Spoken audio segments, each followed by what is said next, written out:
We are capit et corpus juris legalis, which is our statement that we are the lawful and legal natural living head and body for our empire.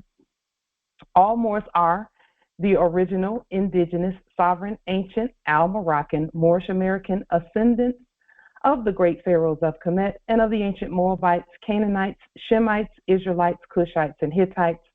Our full faith and trust, our allegiance, our honor, our credit, and our energy are hereby vested in ourselves, for we are the people who are the original indigenous, natural, divine, sovereign, ancient empire state for Morocco, which is the Moroccan Empire. We're the de jure Moorish National Republic federal government. We are ancient Washington District for Columbia. We're the Universal Moorish American Consulate and the Earth-wide Article 3 Moorish American Consular Court. Today, we are the law by our sovereign status, which is the original indigenous, natural, divine, ancient Article 3 living United States District for Columbia Court, and we are the sovereign fiduciaries, original creditors, executors, trustees, trustors, divine ministers, possessors, grantors, and grantors for all causes for action. We are peace. We are one nation, one state, one empire, and one God. We hereby recognize ourselves and accept our sovereign divine ascension. We do possess in our custody all land, all natural resources, and all commerce. We, the true living God nation, are not at war. We are not at war. We are not at war. 3 times because it's a spell. And we demonstrate all eternal, ancient, original sovereign rights at this time and at all points in time, nunc pro tunc. So we're going to take just a moment to do a little bit of house cleaning here before we get started.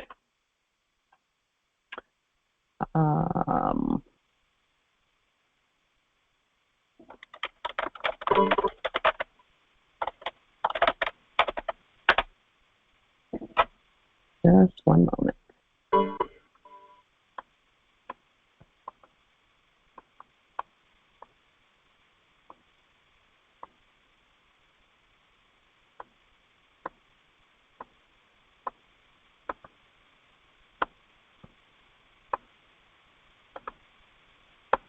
Islam.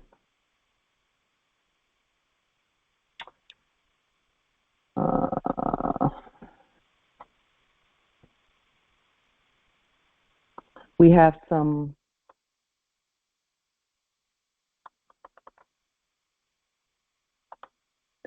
okay.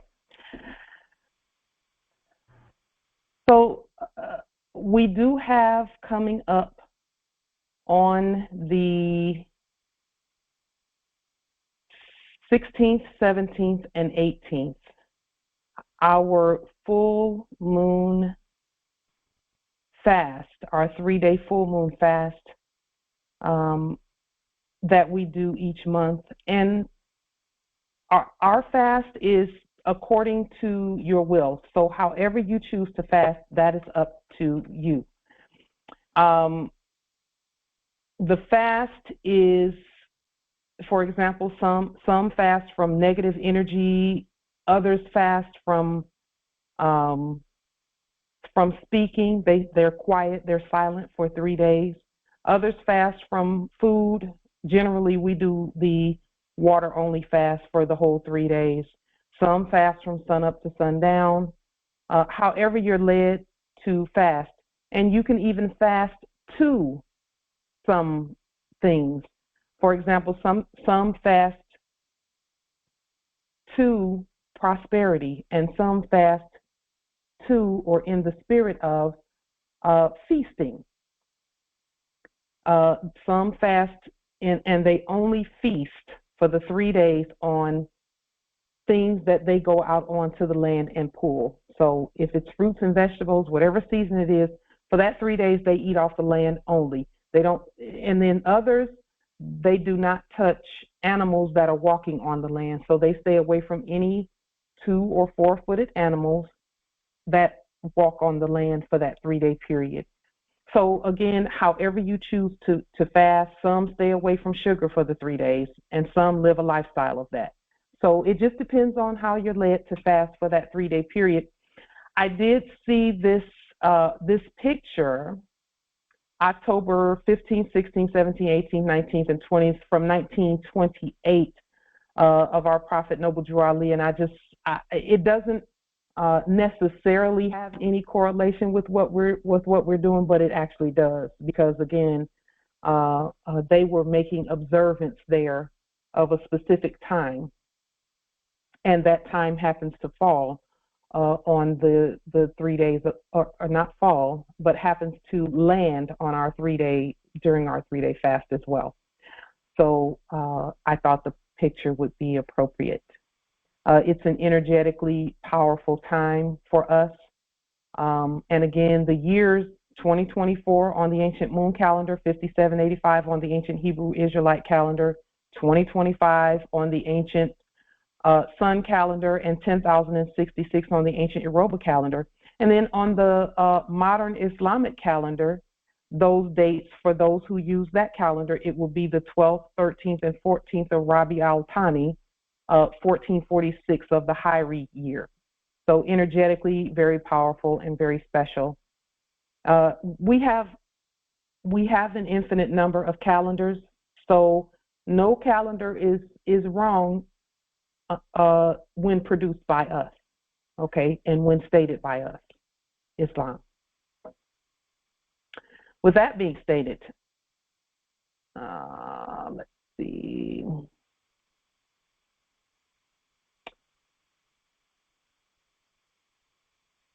In 2018, this is one of our topics for today, is we will, to assist you in interpreting what is being shown to us in what we call the funny mirror. The funny mirror being, some call it the funny mirror, some call it the prophets of Baal, who are, and some call it the news. So we will to interpret some of the signs that are being given by way of that tool. So in 2018, on the ancient civic calendar, this government, all of us, placed a Universal Commercial Code 1 lien on the formerly named U.S. Corporation Company. At that time, we stated our will on the public record that all offshore occupiers, and at that time we just called them belligerents, we called them corpses, the dead, and all of that, be removed, evicted, and evacuated by organized migration from our land. And that 7 to 8% of them, and this was Prophet Noble Jure Ali who said 7 to 8% of them will still be here. And so we've integrated what our prophet stated into what we're doing and what we're talking about here. So 7 to 8% of all living subjects remain on the land to work in accordance with the Constitution for the United States. The prophet stated in his hadith, or it is said that he stated in his hadith, that 7 to 8% of them were going to be here to do some farming so that, food can be, done as well. And that's, again, in addition to the Moors who choose to farm. It's a choice, okay? The migration of those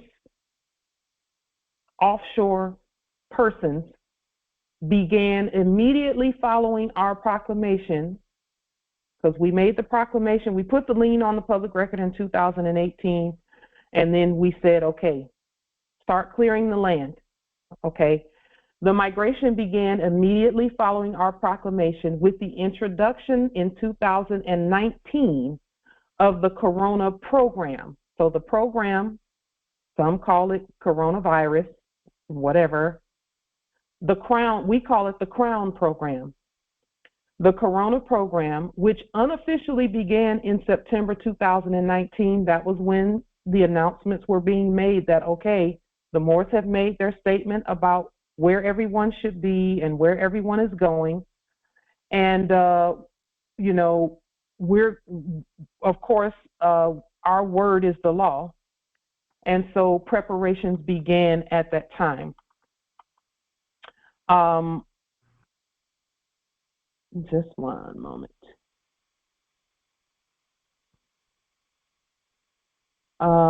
And so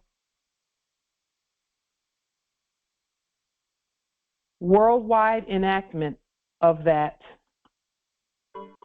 began March 20th, March of 2020. So from September to March, there was preparation being made, announcements being made, and all of that in the enactment of this happening.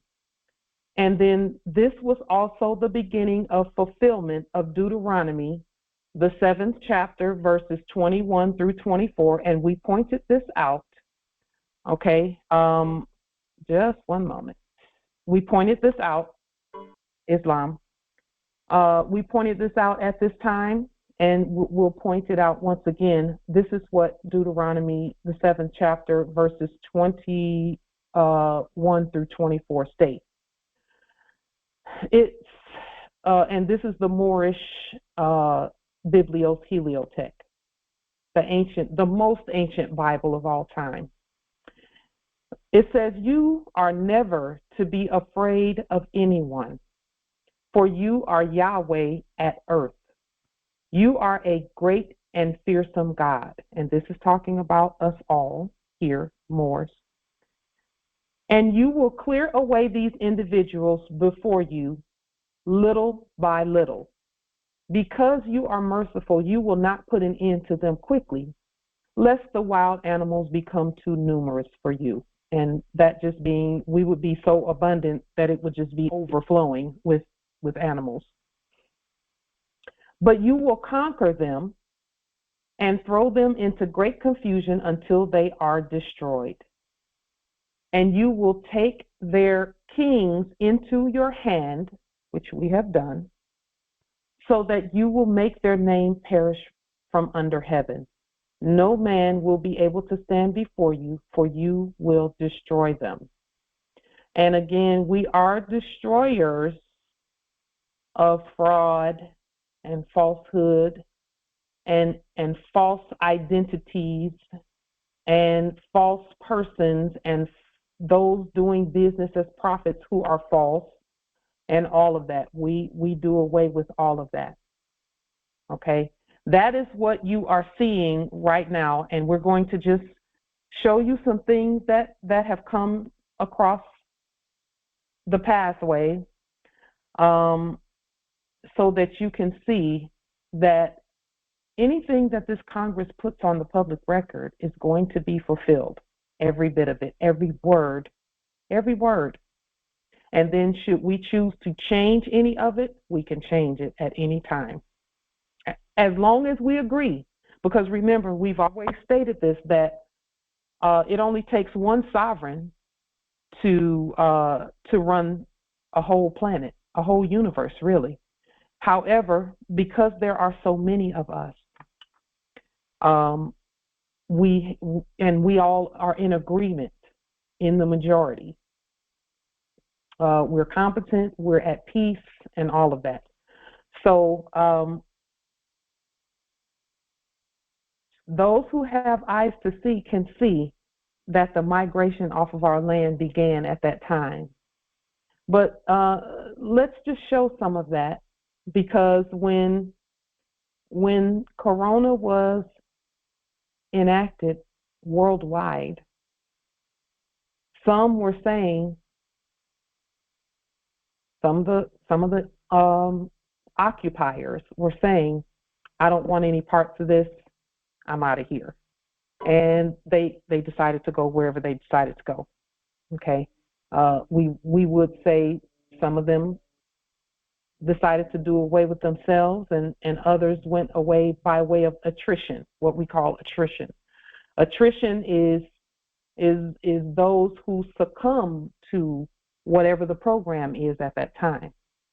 Now, are we saying that some Moors did not succumb, or some Moors did succumb to that? It's possible. It all depends on what their will was, because it is the will of the gods.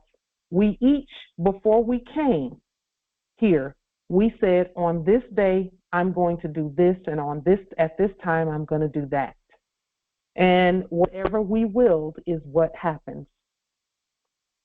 And some of us said, we're just going to be here because we love it here. So Justice Byron says generator, operator, destroyer, and also builder, originator. Yes, indeed. So that attrition, attrition is a slow migration, and to some people it's slow, and to others it's happening very quickly.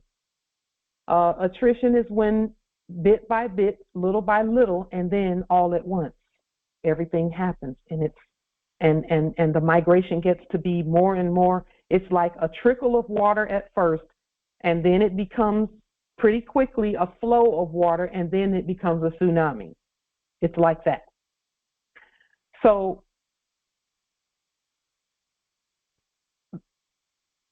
offshore, okay, so note that offshore, when we say offshore, that means, and when we say offshore in black ink,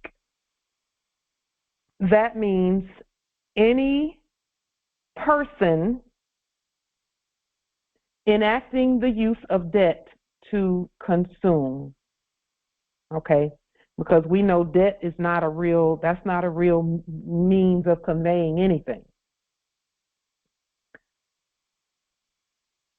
So what we have called it and what we have named this great migration of persons, and again, you know, we're not looking at faces, as it were. We're talking about persons. In other words, there were a lot of persons that were made that at this time they can't be here. Okay? And if you don't know the difference between people and persons, please do the study, Islam. So the evacuations, not, you know, we know evacuation is a word where evacuation and eviction and migration are all put together. Okay, so we call it evacuations. First, it was little by little, some leaving here and there.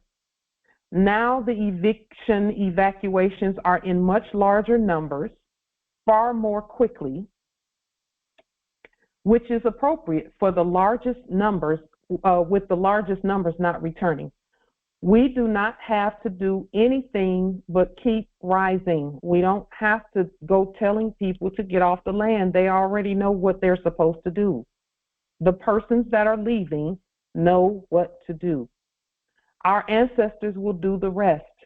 All we have to do is keep putting our documentation on the record, continue to use and invest our time and energies into our systems. The draft papers, and draft papers are things that were on the public record that are in black ink and capital letters, not produced by us. That's what draft papers are. The draft papers, and some may see this and some don't, but let's point this out. The draft papers are no longer relevant as they are underwater and lost at sea, making them without form and void. We have living, documented, written Article 3 court evidence and proof of title and ownership. So let us make this statement and make this clear for those who will to see it. What is being shown to us by way of the signs from the funny mirror, which is, quote unquote, the news and all of this, is that things are being washed away. But what they're not showing you, and this is because this is something that we all should know, and that we point out and speak on. What they're not showing you is all of the supposed records, such as deeds and mortgage loan things and all of that, that's being washed away also. You know, on the news, quote unquote, They're only showing that, oh, this house, these houses, and these cars, flown, have been washed away. They're not showing you those props that were enacted as police stations and supposed courthouses, and they're not showing you any of that has washed away. So we're putting it on the record that, yes, that all of those fake fraudulent records and things are being washed away. Okay? They're no longer relevant, no longer necessary. Why? Because the Moors have begun documenting and keeping records properly and correctly and placing them on the record. Okay? A lot of those places that, as we look into that funny mirror every now and then to see some signs, much of those places were not properly documented. And in fact, none of them were. How do we know that? Because no one was in their proper person. No one was in their proper person. Those persons were not their documentation was not proper. So let me say this also, or I will state this also. We don't glory in the suffering of anyone. However, we do know that tests and trials and even suffering is a part of the world. Okay? And that for the living, whether that be Moors or subjects, suffering can be alleviated, minimalized, or done away with altogether when we come together and unify and continue doing what we're doing and place our documentation on the public record. So as this washing of the earth and the raising of the frequency of the earth is happening, many of those former occupiers are leaving and not returning because there's nothing to come back to for them. Because in reality, they were just occupying until we come, which is biblical. That was their mandate.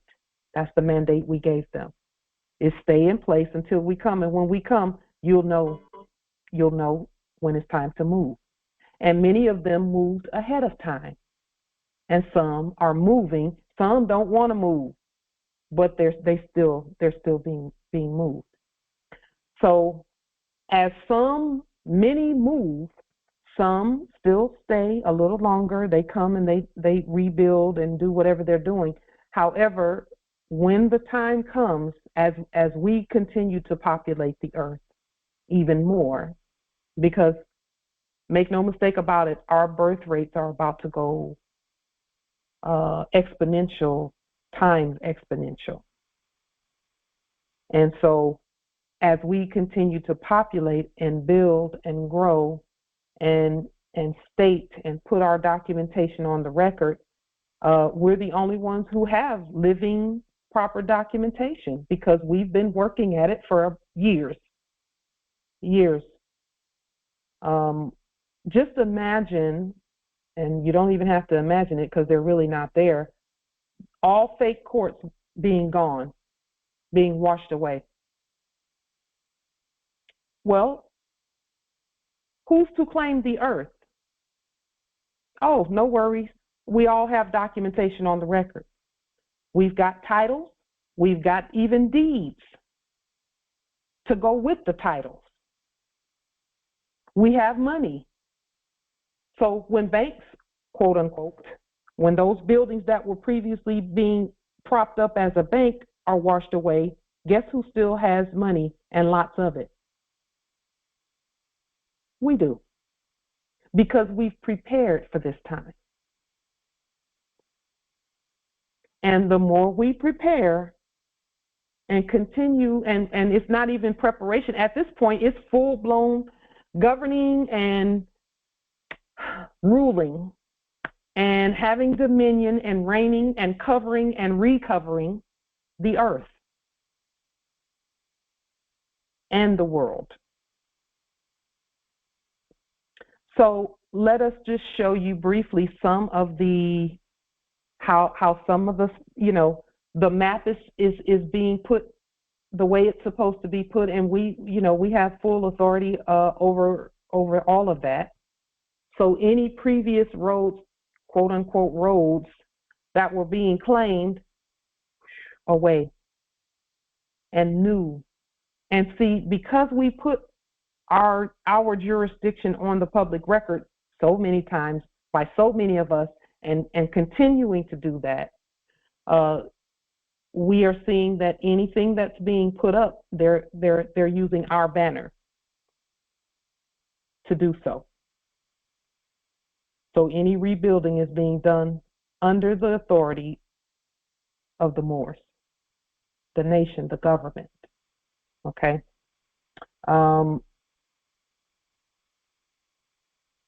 Do you remember the Trail of Tears and all of that? Well, let us show you that this is how that happened. Because I always was asking myself, how do you get that many Moors to just move across the land, just to go somewhere else, since no one can tell us what to do? How do you get that many Moors to?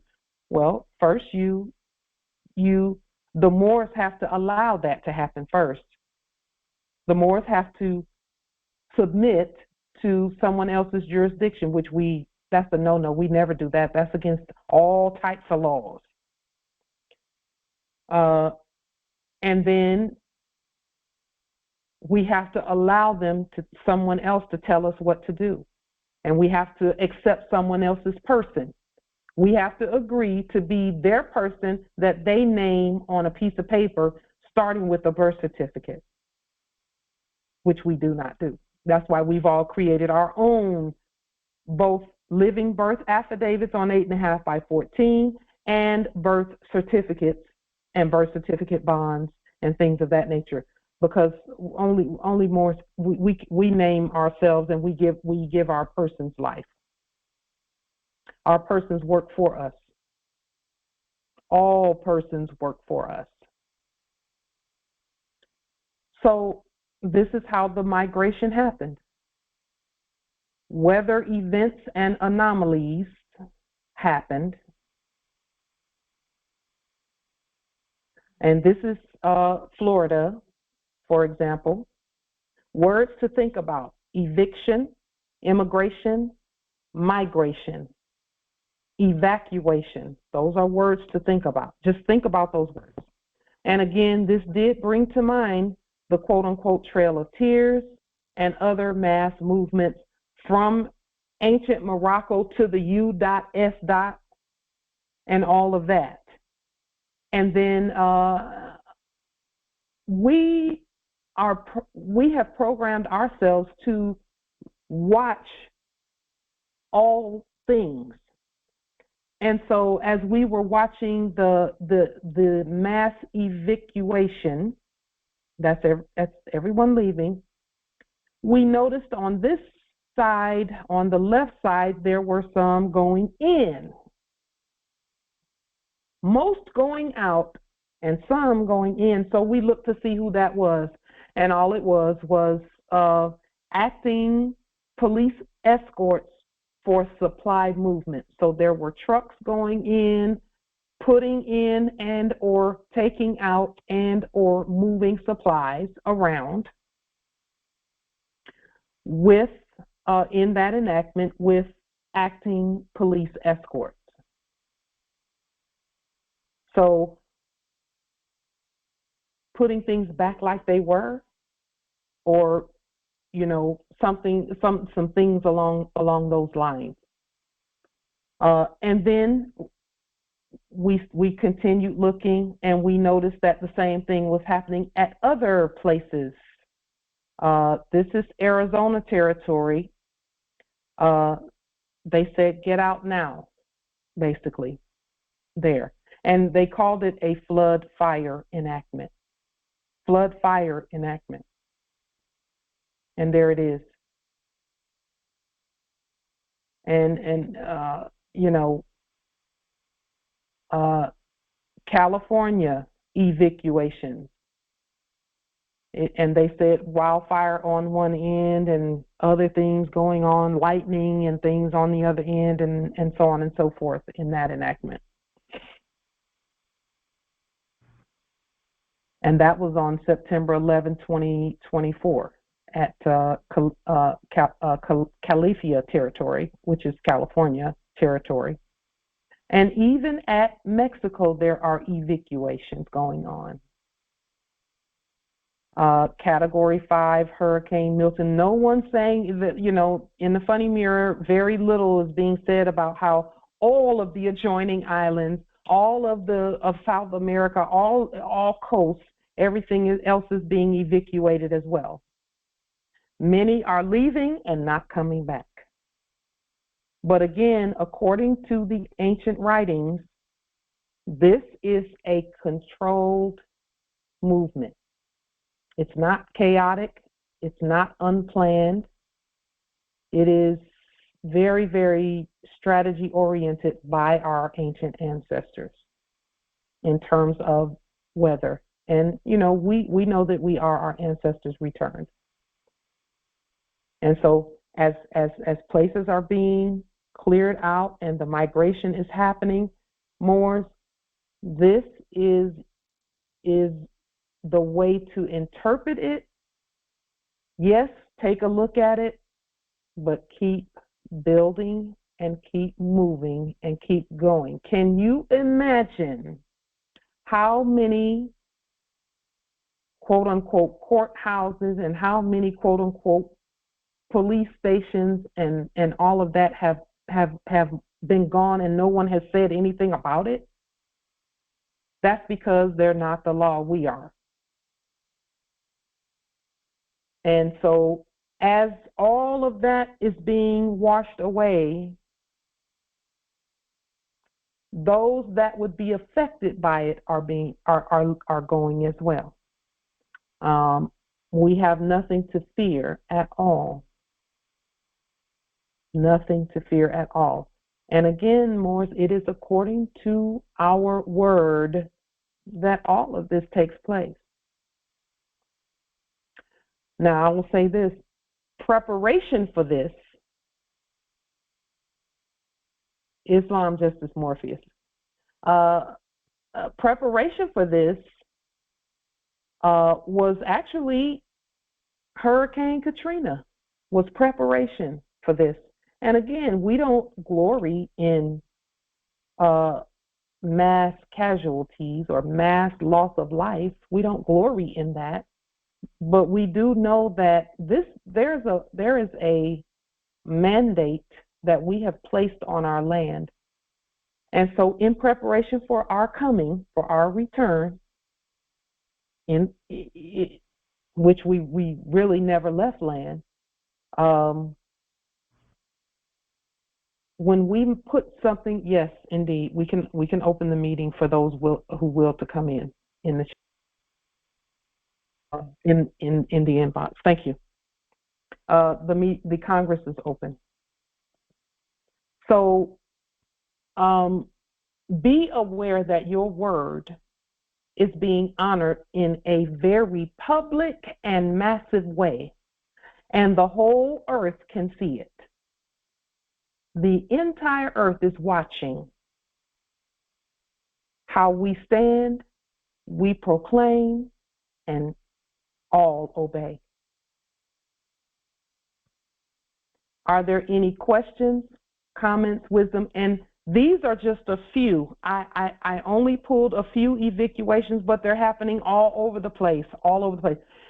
I even heard of an evacuation. They're beginning to evacuate all around our natural resources, such as the lithium places, the places that have lithium, the places that have gold and silver, all of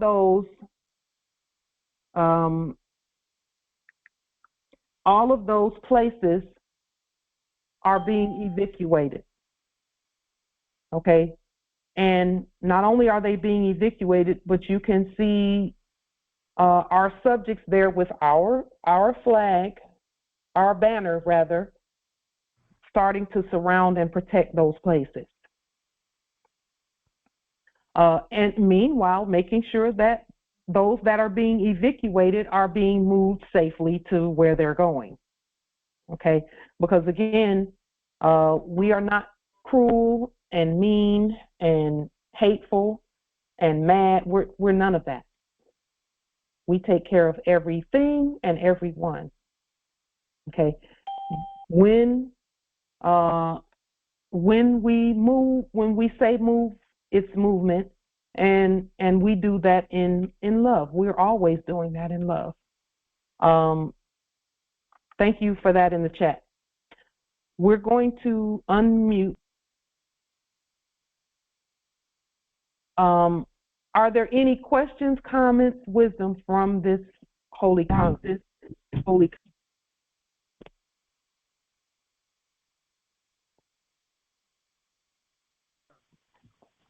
Islam nobility. Islam nobility. Pharaoh Spike from Virgin Land. I just want to confirm what you're saying. Islam. I'm involved in a project, and when I speak, everything stops. And I just had to give out some information a couple of days ago on birth certificates and Papa ID, and before I could hang up the phone, I was getting birth certificates and identifications. Beautiful. Was that after our conversation that we had? Yes, ma'am. Yes, ma'am. Yes, ma'am. That's necessary. We won't even talk until that's done. And I appreciate that. They know who we are now, and they already know that we're real when we say that has proper identification first, and then we can talk about all the gold and silver and resources and all that you want to talk about, banking and all of that. We can talk about all of that after that. The bank manager sent word to me, can they send their proper ID and their information? They have to be nationalized. Yes, that is. They asked. Yeah. And the people that's involved, when they left the bank, everyone was happy. That's the only report I got back, was everyone was happy and in agreement. Well, waiting on our next move. That was in the prophecies. The nations will come and bring. Yeah. I didn't know that they would know before we even got there what we come for. Yeah. They already know. Justice Pharaoh, as long as we stick to what we know, which is court actions and things, it's a wrap. It's done. It's a wrap. It's done. And that's how they got to know me, from the court actions. Yes. Islam. They said, who is it? Who is he? What is this? Islam. So I agree. I agree 100%, and I see the works. Yes. Yes. Yeah. You commitment is everything. It is. It is. So, it is. I yield. Indeed. And thank you for that, Justice Pharaoh, because the nations have been waiting for us to show up this way. I tell you. They got the resources waiting, but they can't move them until proper money system, proper identification, and then the heirs to all land, all natural resources, and all commerce stand and begin governing those things. Okay. It's necessary. And they are ready for that. It's a young president over there that I'm going to get to meet. I can't remember his name, but he's already changing things. He's already got his own money and everything. They should. That is their national currency. And he's already been in jail. He's already been in jail 1,000 times already. So that's not a big thing to him. Well, and he's moving the country around. It's a few that I'm in touch with. In South Africa, I'm in touch with a lot of people, good people, and so they're ready, and we're ready. So let's get it on. Let's do that. I yield again. Yes, thank you, Justice Pharaoh. Listen, we got this. We keep saying that we got this. Yeah. As long as we stay in our proper person at all times and command that of others, everyone else get in alignment. Yes, Be yourselves on your own land. And they understand, and they are submitting to that. They are submitting to that. I mean, and it's very hard getting personal information from people. Yeah. And before I could, giggle, everybody already. Look, I'm sending you that. You'll have it in the morning. Islam nobility. Thank you. We'll take a look at it and go from there. Go from there. Yeah, because we're ready. Peace and love. Yes, indeed. Islam nobility. Yes, I yield. Islam. Moors, listen, those who were previously watching how we deal with those that people thought were colonial powers and they thought were Christian powers and so on and so forth. And that's why we say save yourself first. They knew that once we got past the illusion that, we are unstoppable at all times. We're unstoppable. So, they're wanting to do commerce with natural resources and things, and they will to do it with us over here because they know who we are and we know who they are too, and so Islam? Islam, Empress. Just a comment. 80% of condominiums in Florida are being condemned. And I suspected that this was happening. Yeah. That somehow they had to honor some agreement, I assumed, that they give things back once we were awake. So it looks as though people were just losing it because they're saying the buildings need to be condemned because of structural problems. But I felt like there was something else going on underneath. For so many of them to be 80% of the condominiums in Florida being, have to be evacuated at some point. That's phenomenal. So I'm going, something deeper, is happening. So thank you for this conversation. Islam. Well, Empress, if you think about the word structure, when they say structural issues, what did we say we were doing? It's like a reconstruction, a reformation, a renaissance. So in reality, they're telling the truth, but we all have to look at that word structure and see what that word means. It's really about the documentation on the land. That's the real structure, government structure. And when the documentation is structured properly and stated properly, none can stand but the Lord's. And let me say this, it's not just Florida. Florida is being put up first, not really even first, because because Califia was first with all the fires and all of that.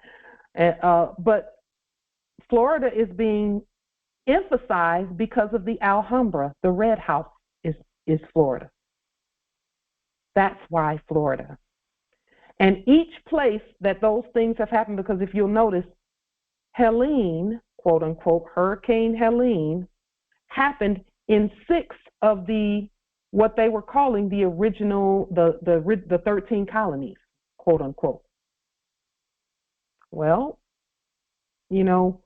Just take a look at how the ancestors are doing things, how they're moving things around in our favor, always in our favor, always in our favor, and they will help us to see that. So we will to put words to what we're seeing and to assist you in interpreting what we're really observing, so that you will know that your word is the law and that everyone else knows that. Islam, indeed. Everyone knows that, and let me tell you, it's happening everywhere.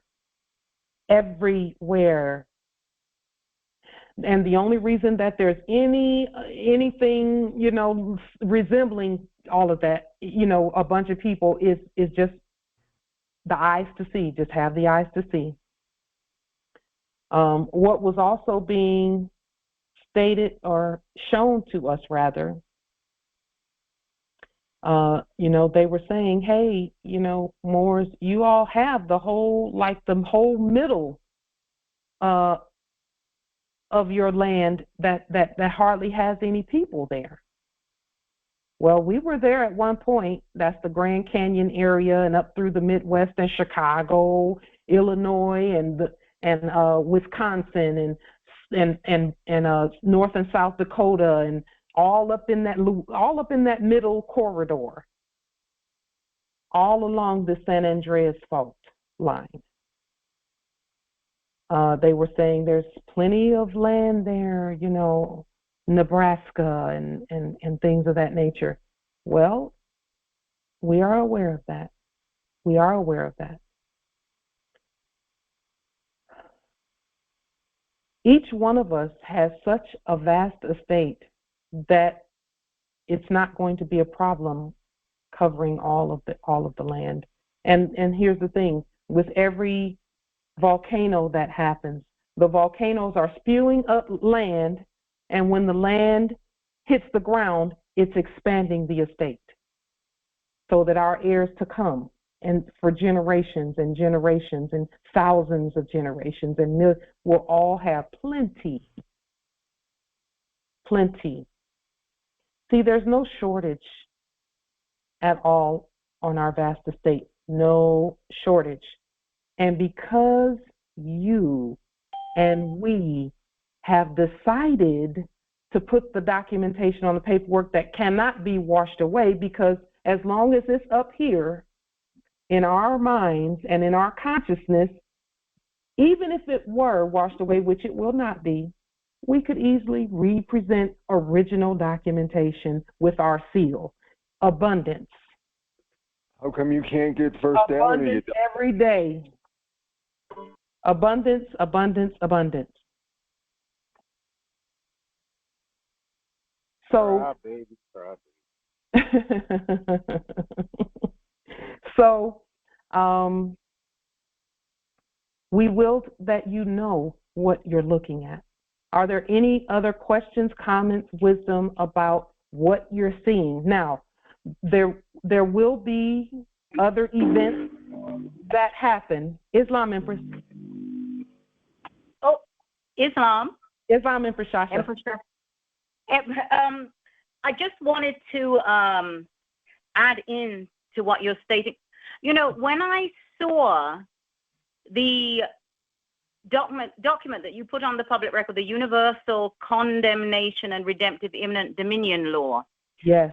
And I saw that, read it, and looked at the states that were specifically mentioned. Yes. Of course includes everyone. Everything that you're stating, it's just it confirms and affirms that this document, I saw it, and my own being, I've been looking at this, what's going on, peeking and not focusing on it at all. Mm-hmm. But certainly being able to see two narratives being played out at one time, or one being enacted and one really happening. Yes. And everything that you're stating and this document on the public record just confirms, affirms, clarifies, and everything is in divine order. It is. It is.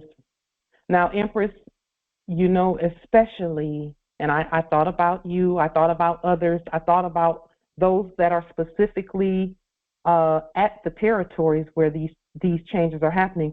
Empress, where you're at, because of what took place in the past in terms of, you know, failure on the part of the actors to really take hold. It may look like they did, but not there where you are. The infrastructure, quote unquote, has changed already.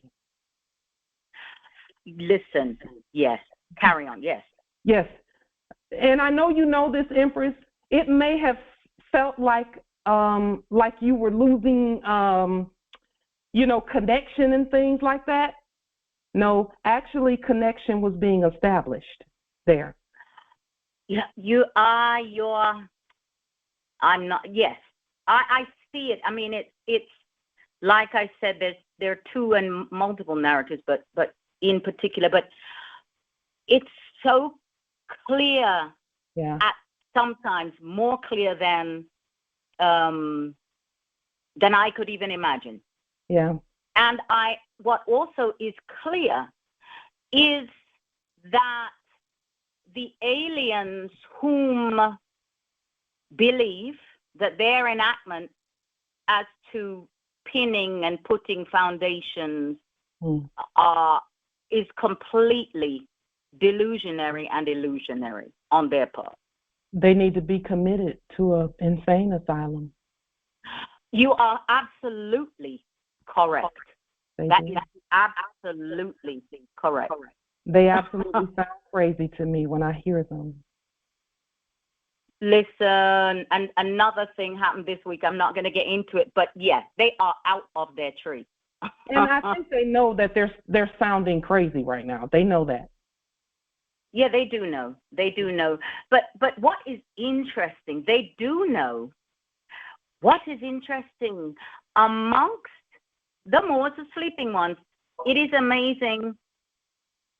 Some have bought in completely to the delusion, because there is, I did a little bit of a survey the other day. There's this case, there's a small contingent whom have literally thrown up their arms and said, we have no power. You know, so it's completely delusional. But I hear exactly what you're saying, and it's becoming so clear. And what's clear also is it has been this way for a very long time. It has been. It has been. They were just waiting for us to say it. It's been for a very long time. It's just that, you know, the illusion was the funny mirror was what people believe to be the mirror. But no, it's clear. You are absolutely correct. Yeah. And everything. Just keep demonstrating. That's all we have to do is keep putting the documentation out there. Keep speaking. Keep looking at it. Keep going.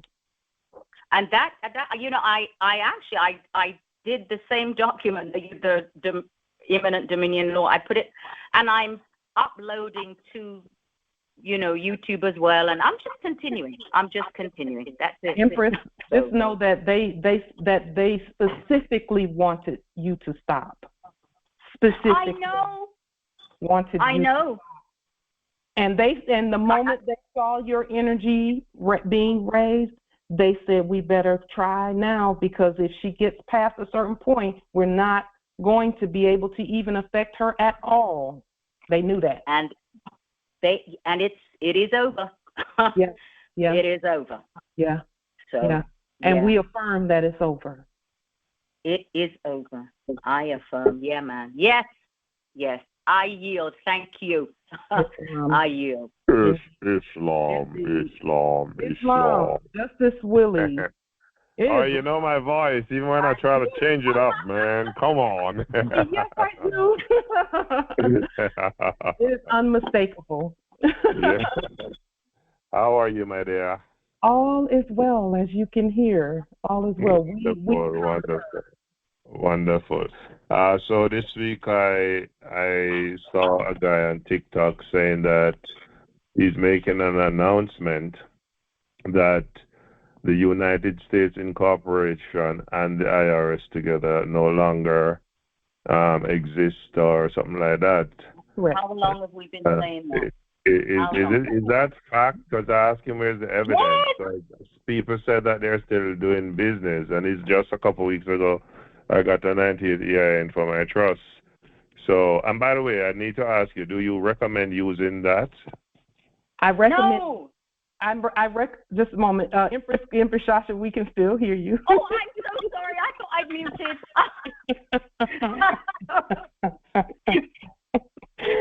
So Empress Shasha did. Her response was correct. But what we do is restate the numbers. That's it. The number sequence is a good number sequence. It just claim the number properly. That's it. So what you did is useful. Put the number in blue because we know it's in black. That's all we're saying. Put it in blue, and whenever you use it, make sure that nationality documents accompany whatever you're doing. Except that I also took it to about a credit union and a bank to establish a bank account for my trust, but they kind of like denying me because they want me to follow their way of doing things and want me to identify beneficiary and this and that. So I said, no, it's a private common law trust. And so I didn't get any progress with that. Are there any suggestions that you could make? Yes. It's not a common law. We don't say common law. We use supreme law for the land. See, common law, and we're not saying that common law is wrong. What we're stating is that the sovereigns do onshore or at land banking. We do onshore banking. Any banking that's not supreme law for the land is offshore. It's considered offshore or out there in the sea. And we don't bank out there. We bank on the land or onshore. Okay? And so when we bank onshore, we have you place a lien on the subjects in the office of that bank. Not yet, because I started doing the documents. My friend and I started doing the 40 documents, but yeah, I have not made any progress with those documents. So I didn't do any lien just yet. Okay, so that is mandatory to remove the corporate dead covering off of the system that you're accessing. A lien is a must, because in every interaction, a lien is going to be filed, and either they're going to lien you or you're going to lien them. And for us, before we go talking to anybody about anything, we do a lien.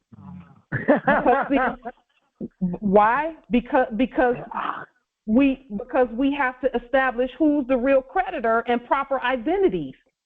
Yes. If you don't lien them, then they've automatically, and we're going to show you this today, they have automatically put a lien on their person. So any person coming in there or being brought in there, they're going to say, and they won't tell you this, but it's on the record, we'll show you, that there's a lien already on that person unless you create your own person and put a lien on any actors. Because, see, they're actors until you lien them. And when you lien them, they become subjects. Why? Because they go from pretending and acting like creditors to being subjects and debtors to you. That's a must. It's not even optional for us. It's not optional because it's part of the financial system. Liens are a part of the financial system.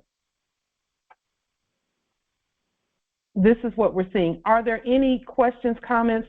Justice Willie, did we answer your question? We were not finished answering your question. So, yes, restate the numbers. The numbers can be used, but they must be restated. And what does it mean restating a number? How do you do that? How do you do that? You lien the number that was issued by the frauds, and then you take that same number sequence and you reissue it yourself. And all that is restating. That just means reformatting the EIN application so that it says all the right things. And then just notify them that it's done already. Still not getting it. Are you saying not changing the actual numbers? You don't have to change the numbers as it were. You don't change the sequence of numbers. What you're changing is who's issuing the numbers. Okay. So like the IRS issued it, so I can say my trust issued it. That's what you mean? What I mean is that the ones who issued it are not the real internal revenue. You are. Mm-hmm. So who are they? They are subjects in the office of internal revenue. Mm-hmm. Some call it internal revenue. However you pronounce it, it's spelled the way we spell it. So then all you do is reissue the number or issue it properly, put a lien on those that were pretending to issue the number so that their number cannot be used because they will tax their number. The numbers look exactly the same. It's just one is the good twin and the other is the evil twin, as it were. And I'll just use that as an analogy. Okay, so you issue the number, but put it in blue, lien their issuance of it, and then bond and levy all property that uses that number. Levy that property to you, because see, a levy is taking it from someone, but you gotta say where it's going. That means it's going to you or to the issuer of the new number. Because see, a number that's issued by us is not the same number, even though they look the same as the number that's issued by anyone else. Okay. Trying to comprehend. Not sure if I'm 100% it. Okay. Go back and look at some of the videos that we've done previously, in particular, the last 3 or 4 videos where we explained how to restate applications. See, an application is a substitute for an affidavit. And we don't use substitutes, we use the real thing. So we use affidavits. So we turn all applications into affidavits. That's what restating the number is. And how do you do that? You scan the application in, and then you change everything on it that your spirit says to change, so that it states who you really are. So I'm not changing the actual numbers. You're not changing the numbers. You're changing the nature of the numbers.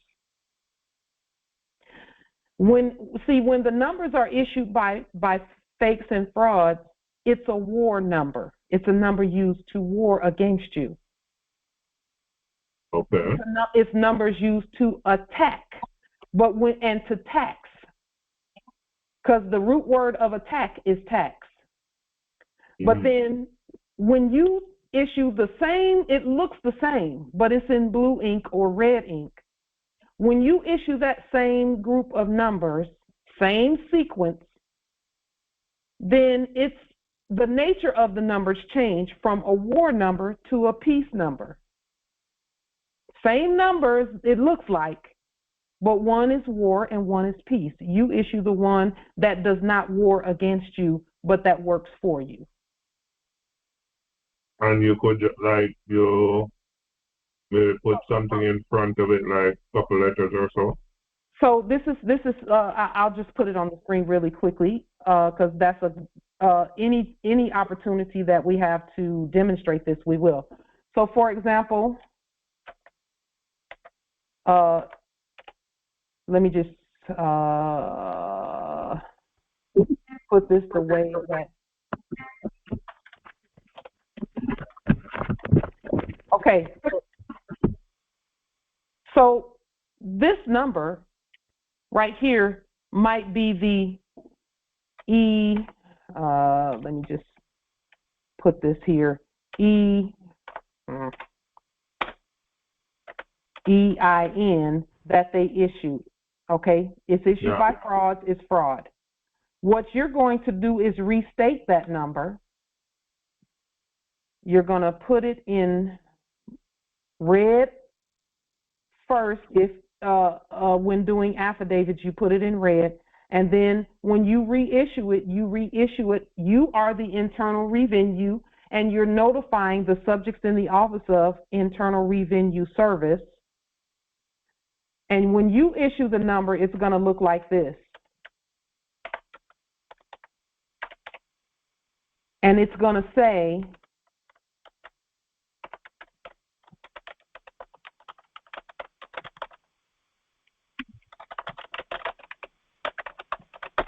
because did you know that when they issue the number, an EN, this is not a word right here.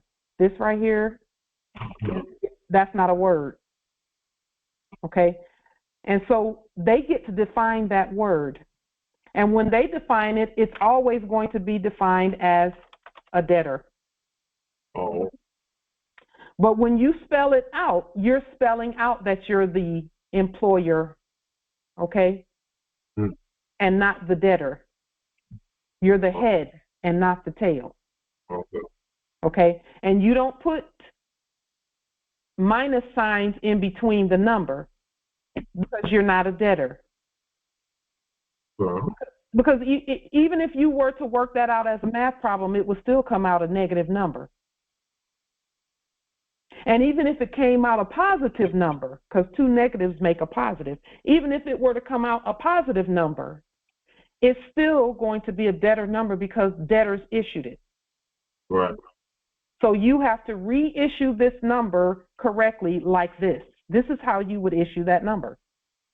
And then you notify the subjects in the Office of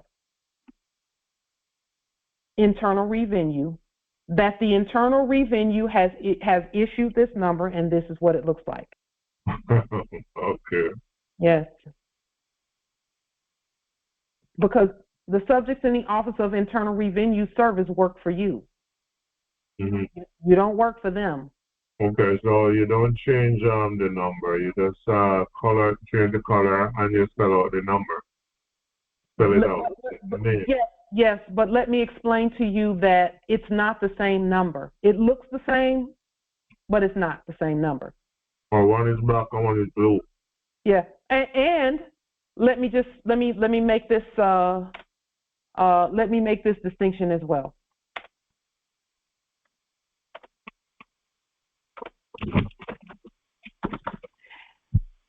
If your bank account says that, are you a creditor or a debtor? Debtor. Okay. Now, I'm going to take this number, same sequence of numbers. If your bank account says this, are you a creditor or a debtor? Creditor. Okay. That's a positive. Okay, same sequence of numbers, but something's different, isn't it? Right. That's the difference. All right. Now that you mentioned that, suppose this is on your taxes. What's the ideal to do? Suppose you have that figure on your taxes. Then you restate it without the minus sign. You restate it in blue. Restate whatever it was sent, because it's really a statement that they send. It's a statement. But they're not the state, so how can they even make a statement? Only states can make statements. Mm-hmm. So then you have to regenerate, reproduce, or originate that, whatever it is that was sent, you must restate that. Make yours look very similar to that, but it's done by the real state, and it's a credit to the state and not a debit to an individual. That's how we do all of that. Right. So if that come on my taxes, let's say, well, let's clarify, because we do see that there's some inconsistencies in what you're saying, because you keep claiming what they sent you. You're saying my taxes, my taxes, my taxes. Yeah. Okay? That tells us that the concept has to be further absorbed by you, that you are not a debtor. Those are not, don't claim their taxes, they owe you. The system owes you. You don't owe persons, foreign persons. Right. The system owes you. But you have to state that. Mm-hmm. And when you state it correctly, knowing who's who, the system will comply with what you're saying, what you're stating. Because it's a system. The system will recognize your restatement of that, because a system is a system. It's an algorithm. It recognizes numbers. It recognizes the difference between a minus sign and a number that doesn't have a minus sign. It knows the difference. The system does. The algorithms know that. And when the documents look similar and everything is the same, however, you have a fiduciary document that goes with it, then automatically the system has to honor what you sent, especially with nationality documents going with it. Not common law, supreme law. Yeah. Yes. You're not. You know why I use the common law? Because, and I do understand what you're saying, and that makes sense, but Canada and the United States of America is always under the common law, which is what a common man and woman. So they come with code and statutes, but we use the common law. Or the law of the, but I like what you just said, is the law of the land makes sense, which is the supreme law, the Constitution. Yes. So let us add a little more emphasis so that you will know why we are saying what we're saying, why we state what we state. Because have you looked up the word common? Have you looked that word up? Have I looked it up? Common. Have you looked up the word common? Huh? Have you looked up the word common? Yeah. I might have in the past. Hey, Paul, you want to suck his big black cock? That's why you're talking to him? Just a moment, nobility. Just a moment. Okay, we can put that out.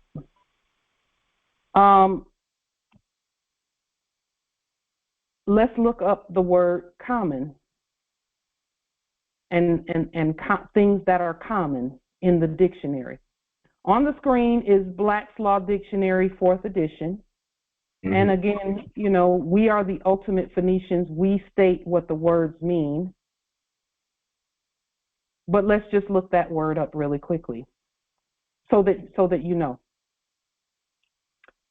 We see the word common, but let's look up, let's see, a couple of different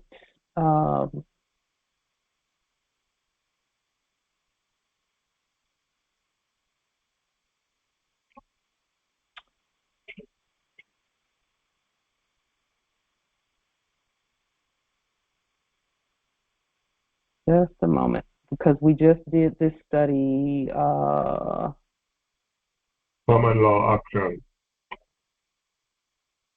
Common market. Common. We just did this study. You know what? Just one moment, because there's a particular find. Okay, here it is. Let's take a look at what we looked at. Commonalty. The great body of citizens, the mass of the people, excluding who? Nobility. Okay. See, that was hidden way down somewhere in there. It says here, commons. The class of who? Not good. Are you a subject? In Great Britain. Well, I know I am. Yes, I am. Oh, okay. You should never be that. So we have to change that in your. You have to change that in your mind. Yeah, because I am changed my status, so I'm definitely subject, of course. So the class of subjects in Great Britain, exclusive of the royal family and who? The nobility.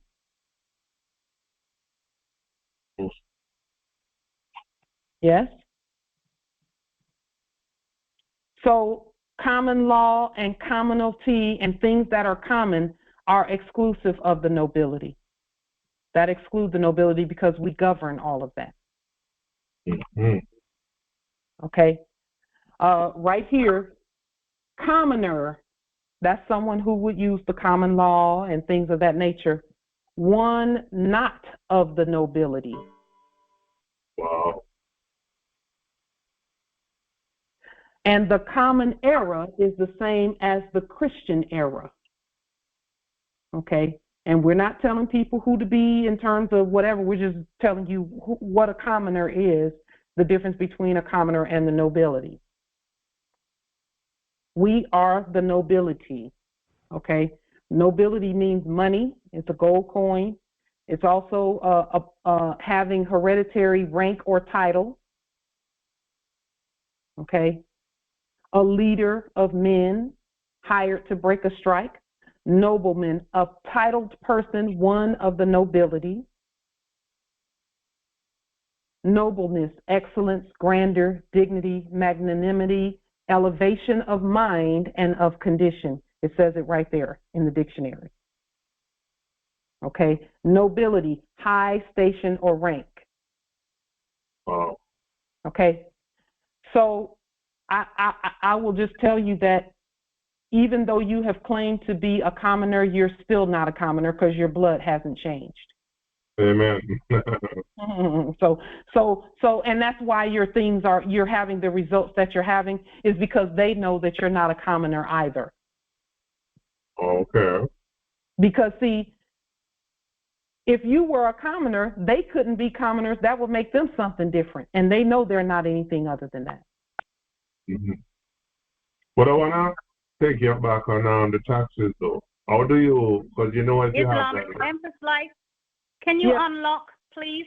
Because I have to go out and come back in. Thank you. You're welcome, Empress. What would be your suggestion to zero out that? Because they're sending you a statement that you owe taxes, and how do you? What's your method or your suggestion to? My suggestion is to know who they're talking to. They're speaking to their creation. They made that corpse. You rebut that corpse with a living person. Mm-hmm. Again, same. The name looks the same, except yours is not a war name. Mm-hmm. Okay, and then you restate the statement and make it a credit to you or to your trust, whichever. However they put it, you put the creditor twin to that. Mm-hmm. Okay. So you must restate whatever they sent, and we showed how to do that in the previous Congress. We showed, we showed where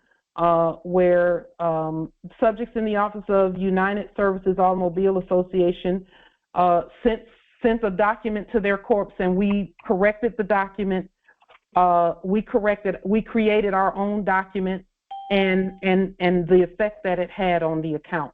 It put everything back like it was supposed to be. And then we signed on to the account and showed the Moors how we did that. Was that the onshore, inshore, or something? The class? Yes. Congress, I should say. Yes. Okay, I'll take a look at it because I need to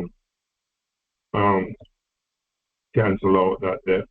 Yes, you must. That they claim that we have. I know we don't, but the chicanery and the buffoonery that they do on us. Yeah.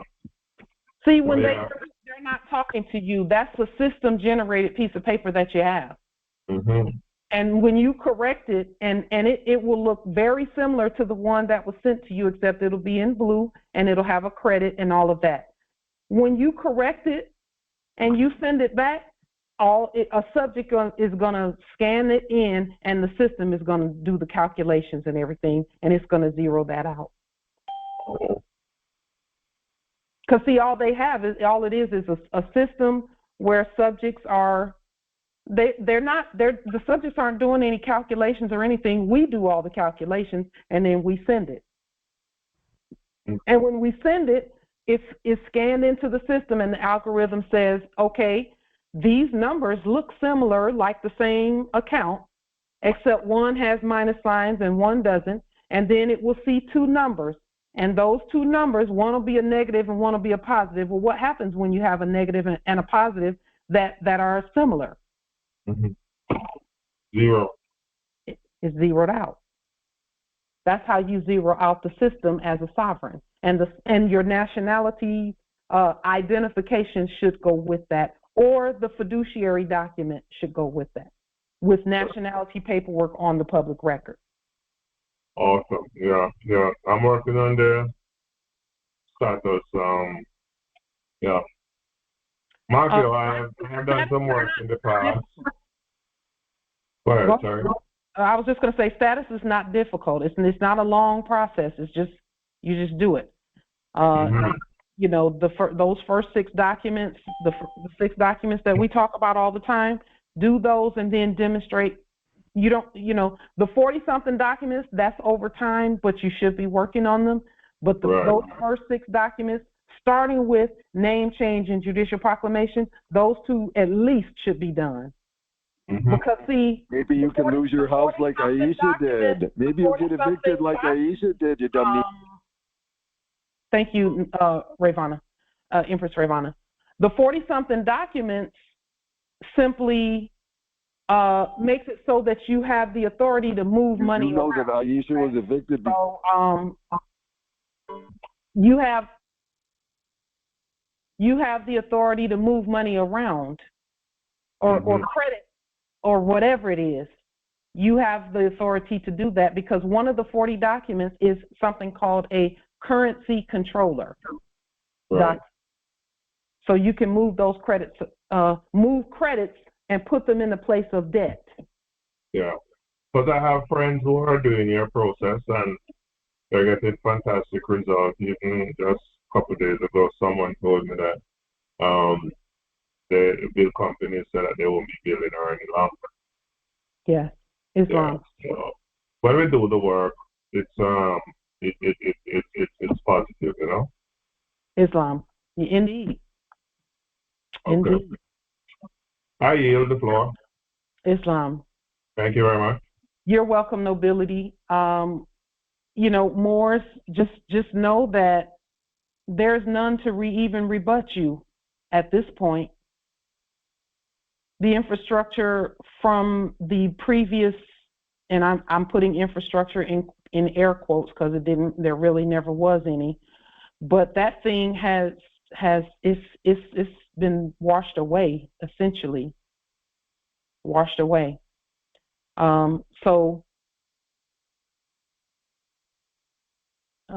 Just one moment. Let me make sure that. The Congress is unlocked for those who are waiting to come in. You can come on in. Thank you for being here. Islam, Empress. So Noble Willie, he touched on it briefly when he was speaking about his demonstration.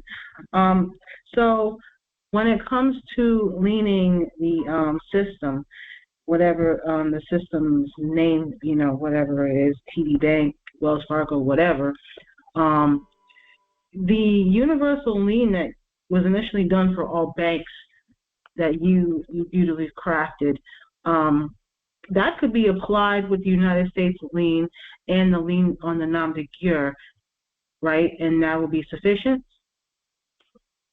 So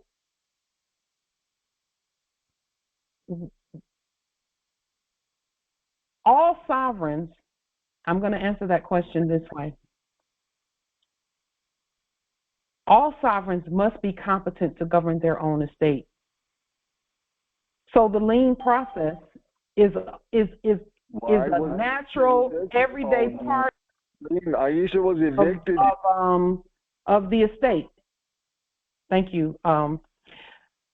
So the answer to your question is yes. However, but you must do the liens. Okay.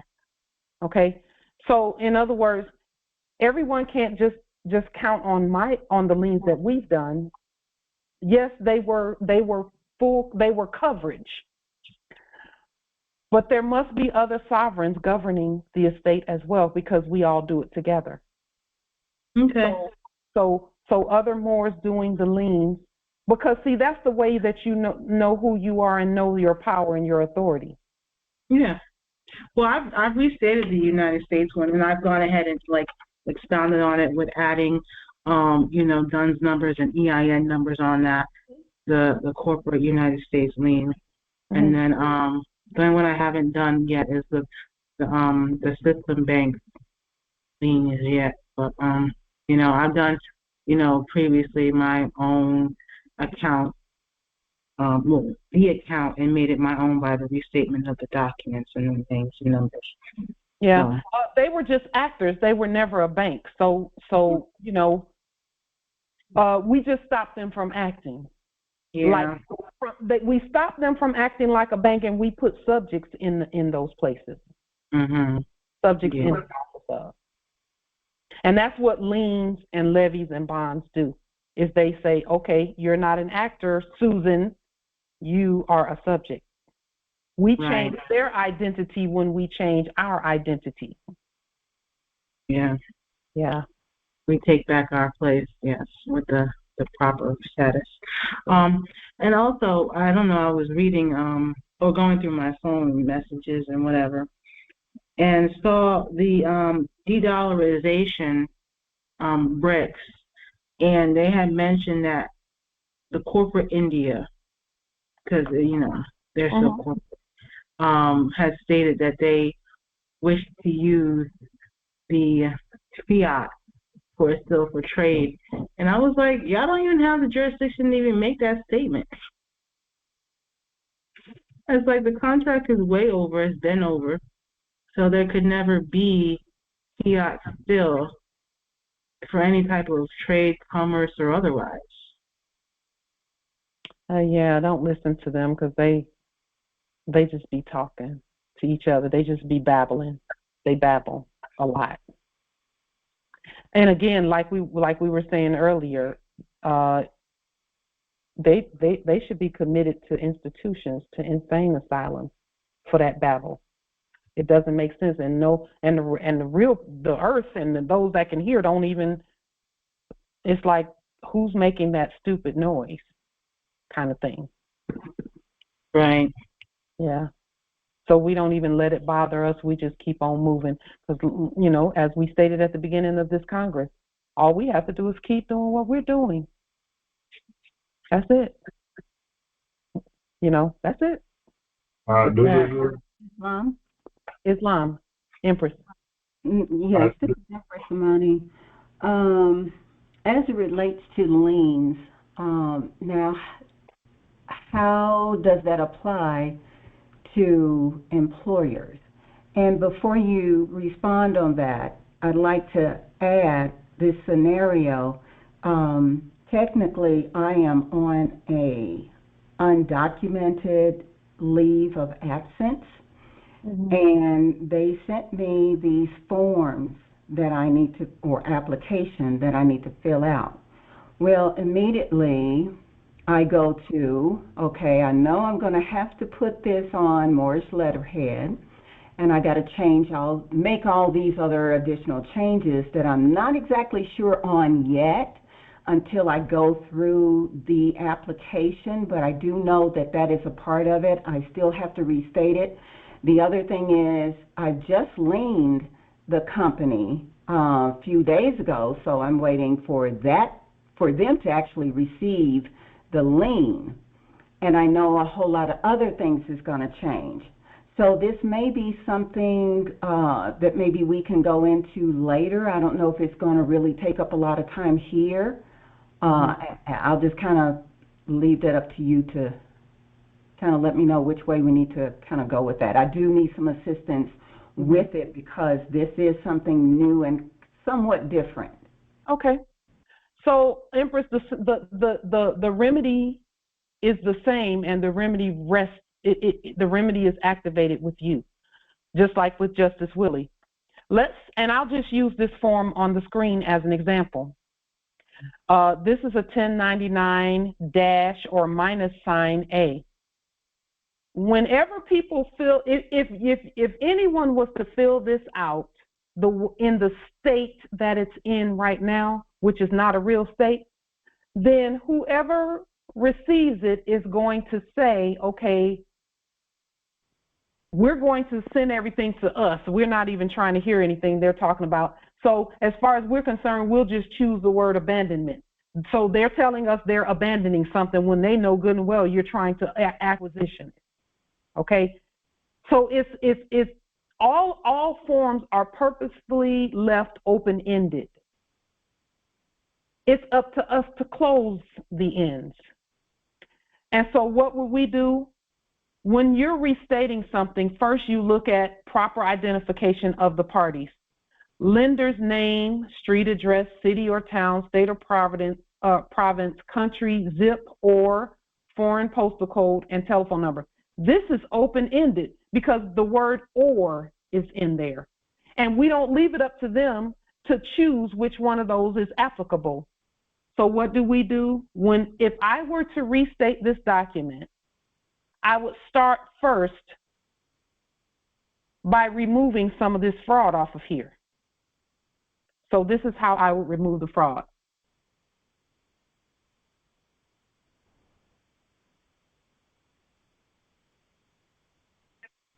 I would remove these ifs, ands, uhs, ors, and all of that, and let it be very clear, because we're not ambiguous and, smoke-filled and foggy mirrors and all of that stuff. We are the lender, period. And so then I would put right here, this is, and I'm showing you an example of restating things, okay? Then I would put in red,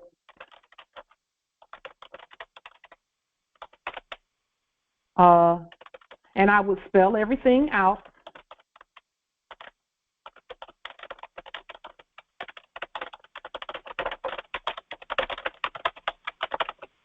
Okay, that's the lender. Okay, and then here it says lender's 10. Well, I don't have a 10, and I don't know what a 10 is, and I know that they mean for it to say tax ID number, so we would just take this out, and we would say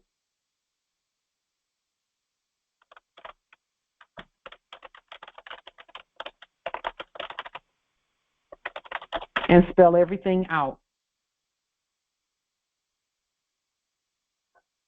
And we would say lender's tax identification number. That's the number by which taxes come to the lender. Because if you're the lender and you have a tax identification number, that means that's how the borrower gets to pay you back. And then what we would do is I would look at this and I would say, okay, there's a few other things. we're going to take this word off of here because we know it's not void. It's not corrected.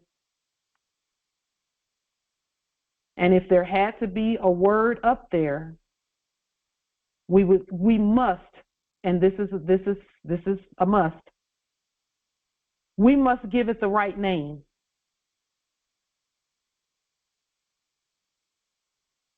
So we would say 1099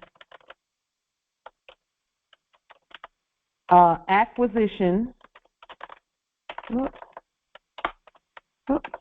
Acquisition. And usually when I spell acquisition or any words like that, I usually put a little, ancient English on it. Acquisition for secured property. This lets them know that this is not coming from a commoner, it's coming from the nobility. Okay, so again, Empress Imani and Justice Willie and all others, whenever you're restating a document, you must title the document, give the document a title. Okay? And then what you do with theirs is you take theirs off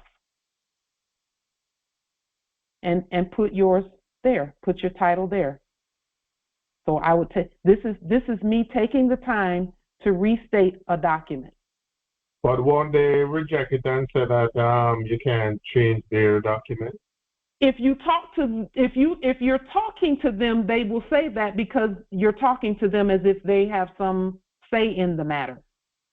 That's why we don't call them. We don't have to call them because we're not even speaking to them. We're talking to our system. And when you speak to the system only, and that's done in writing, when you speak to the system and you send these documents to the subjects in the office of, and you make it known that that's who you're sending it to, and you put the proper address of the court on there, okay, then let me just show you, Justice Willie, what happens here. And I'll show this again because it's important. It keeps coming up for a reason because the Moors must know this. So to our great Sheikh Taj, we so appreciate that you repeated things for 20 years. You repeated it so that we could wake up and hear you. And we're willing to do the same. So let's go here really quickly to the word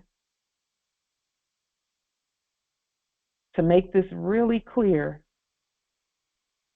We're almost there.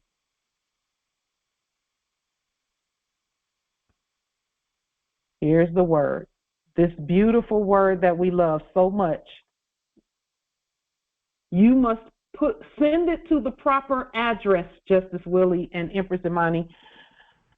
Look at the word address where equity is concerned. It says part of a bill wherein is given the appropriate and technical description of the court. An address is a court in which the bill is filed. Bill, affidavit, writ. Okay?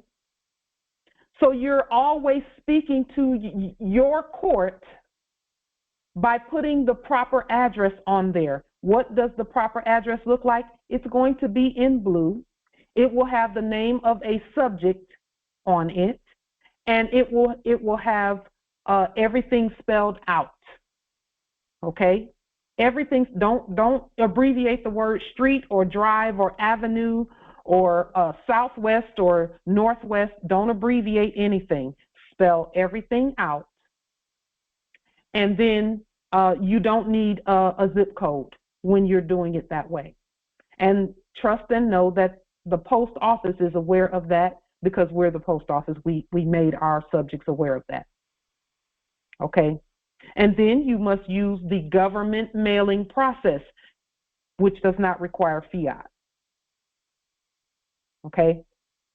So when you address the proper court, then they don't have a thing to say because they're not a part of the proper court. Justice Willie, they won't speak because they have no say. They're not seen or heard in the right court. See, you by way of your action must remove the third party interloper. They don't have a say in your affairs when you remove them. And they're not going to move themselves because they can't. The sovereigns can, though. Lien, levy, bond, and send those to the right places, the notification. The right place is just any parties that might be involved, but you still want to do them, you want to speak to them as subjects because that's who they are. And they become subjects when you create them as subjects by liening the frauds. Lien the frauds out of the way and you got subjects there. And we went over that in the last in the previous Congress as well, about the addresses and how they work. Okay. So here it is, and this lets you know that you can remove them by the proper address. It says it is provided, and this is the same definition here, address. Let me make sure you can see it. When you put the right address, it is provided as a means for the removal of quote unquote judges deemed unworthy. So when you put the equitable address, you're not talking to frauds. They've been removed. Okay? Address, place where mail or other communications will reach person. Whose person? Is it a living person or is it a dead person? We only speak to living persons. We speak to them from our place of authority because we own them. We own all persons. And what is a person? A word on a piece of paper.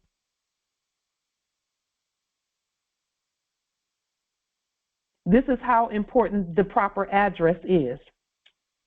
And that will tell the difference in who's speaking and who they're speaking to. See, the maps were messed up in the enactment by improper and illegal and unlawful addresses with two-letter states that's not a real state. But when you spell everything out, including the state, now you're talking about a specific location on the land, a specific court on the land.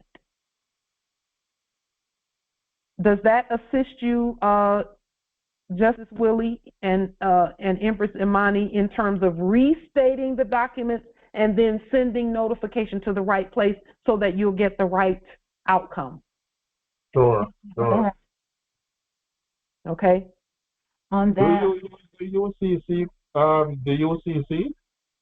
You would send it to the right court, but you don't use their forms. You restate the form. No, what I'm asking is, do you use the UCC statement, so the debtor creditor UCC financing statement? Do you use that? We can when it's restated. So let's bring that up and do a restatement on it, a partial restatement on it, okay?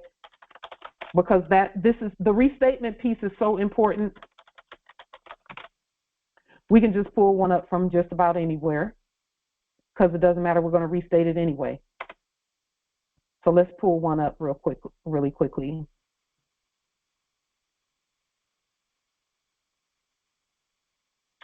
Let's see. Where's the format? UCC homepage. Search, file a financing statement. We're just looking for a form really quickly.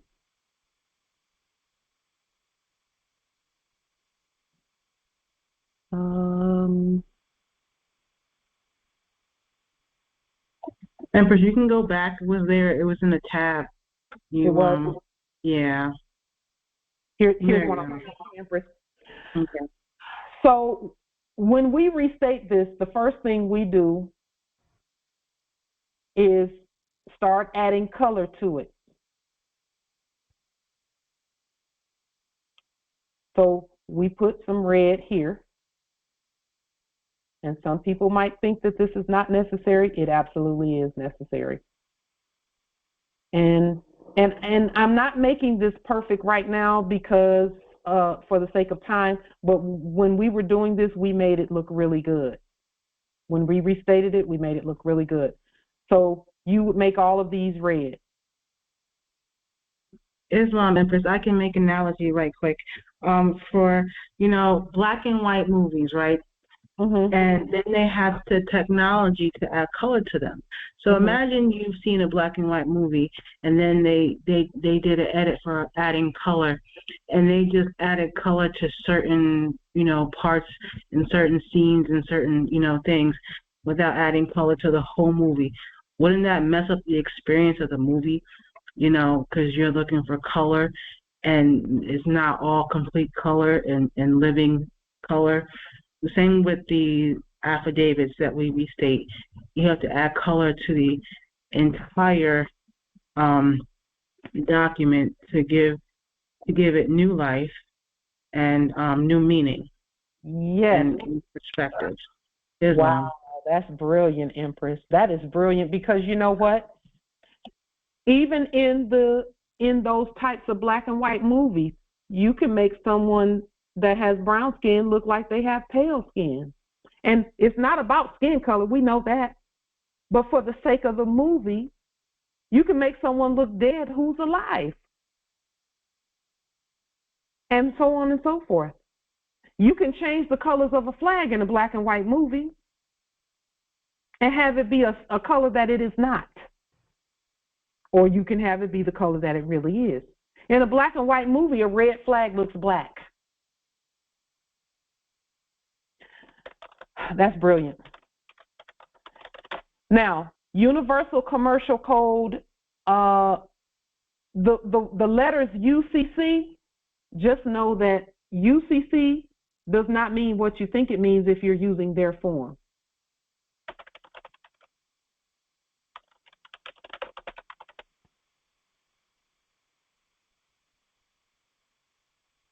This is how we would, and we do this in blue because it's a commercial document. Okay, and look here, when they say name and phone of contact at submitter, whoever, if you use this in the way that it is right here, you're admitting that you're submitting to their authority, and they don't have any. And that's why when people use that stuff, they just automatically start saying, no, we don't accept that. No, we're not taking that. No, we can't do that. Well, if you're not talking to them, they can't say that because you're speaking to a system. And the system recognizes the documentation. So when you change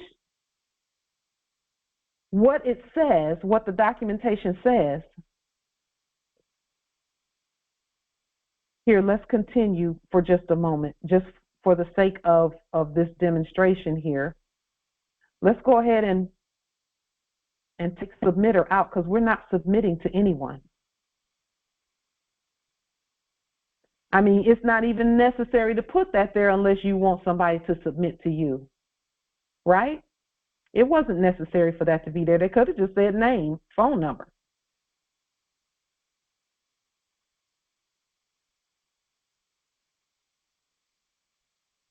So then this is the process of restatement, and we won't go through the whole thing, but this is just so that you're aware of what's happening when you use their forms instead of fixing them.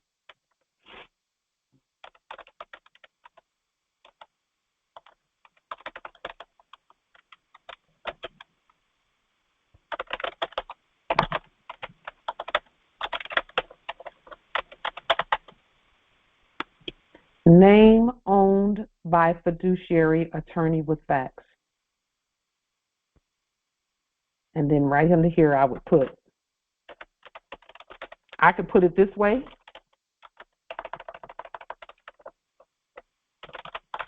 Oops. I could put it that way, or I can put it, it's best to put it in capitis diminutio minima to show that this is the creditor. However, you can put it in all capital letters because the fiduciary attorney with facts states that the real you is not in all capital letters. Okay? But the name that you own can be in all capital letters. So that the system recognizes what's on the documentation. And when you go through this document and you change those things, change the wording so that it states what it's supposed to state, secured party's name, does that mean that the secured party has a name or that the secured party owns a name? And then they have this colorable language in here. So we just take all of that out and put fiduciary for secured party, or the name owned by fiduciary that is the secured party. You could put that. And then you put whatever is here. You know, what Islam nobility. Can we claim ownership of the names or the numbers if we haven't liened them yet? You must lien first. Islam. You must lien first. And I know, and thank you for that question, Emperor Sharif, because that was the lien was the first thing that the ancestors showed us after nationality. That was the first process that they showed us. And that was the first video that we ever did, was a lien process.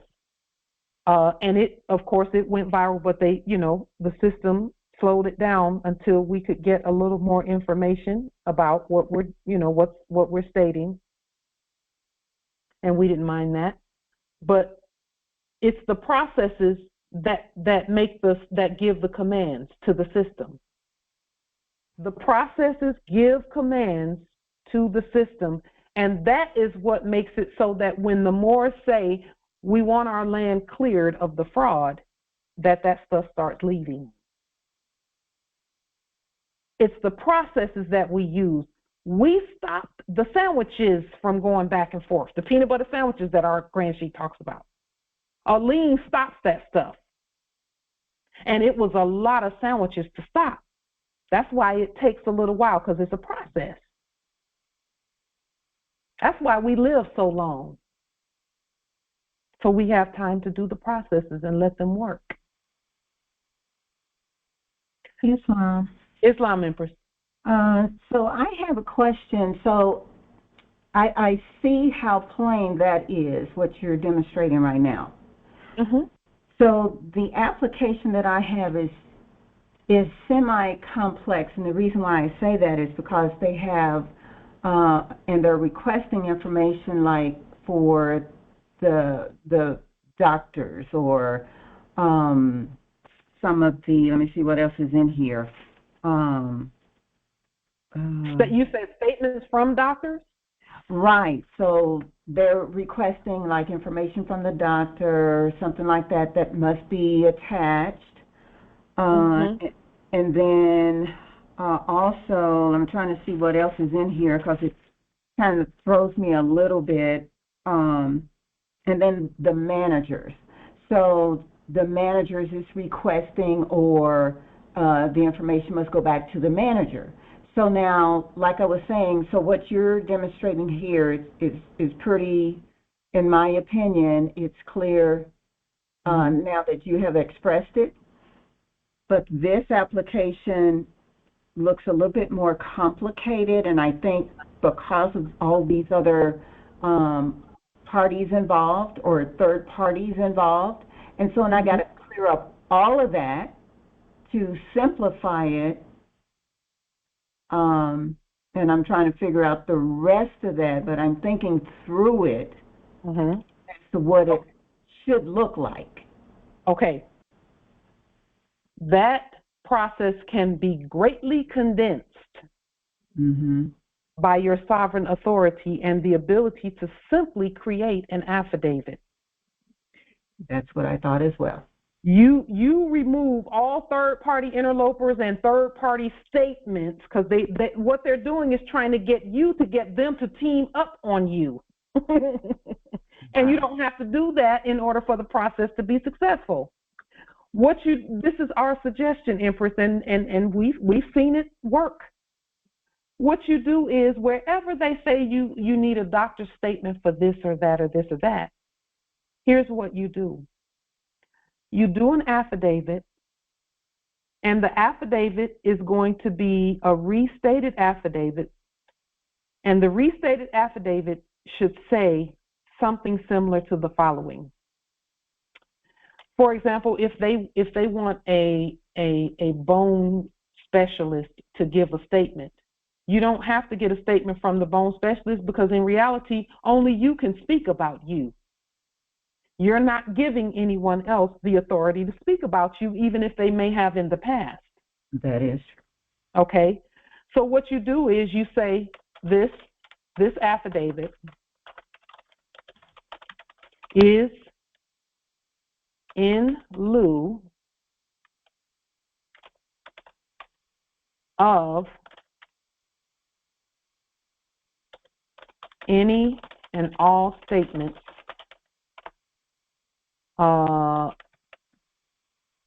by third party. Third party, you can call them interlopers or third parties. You can just say third parties. And then you make the statement about your bone situation, like if it was a bone issue or you were having headaches or whatever the case may be, you make the statement about that, not them. You do it. Perfect. And that's the idea that I have, which is kind of like what you're saying. Just simplify it, put it on an Morris letterhead. That kind of simplifies everything. We can get rid of this application process that they have, because like you're saying, there's just too much in here.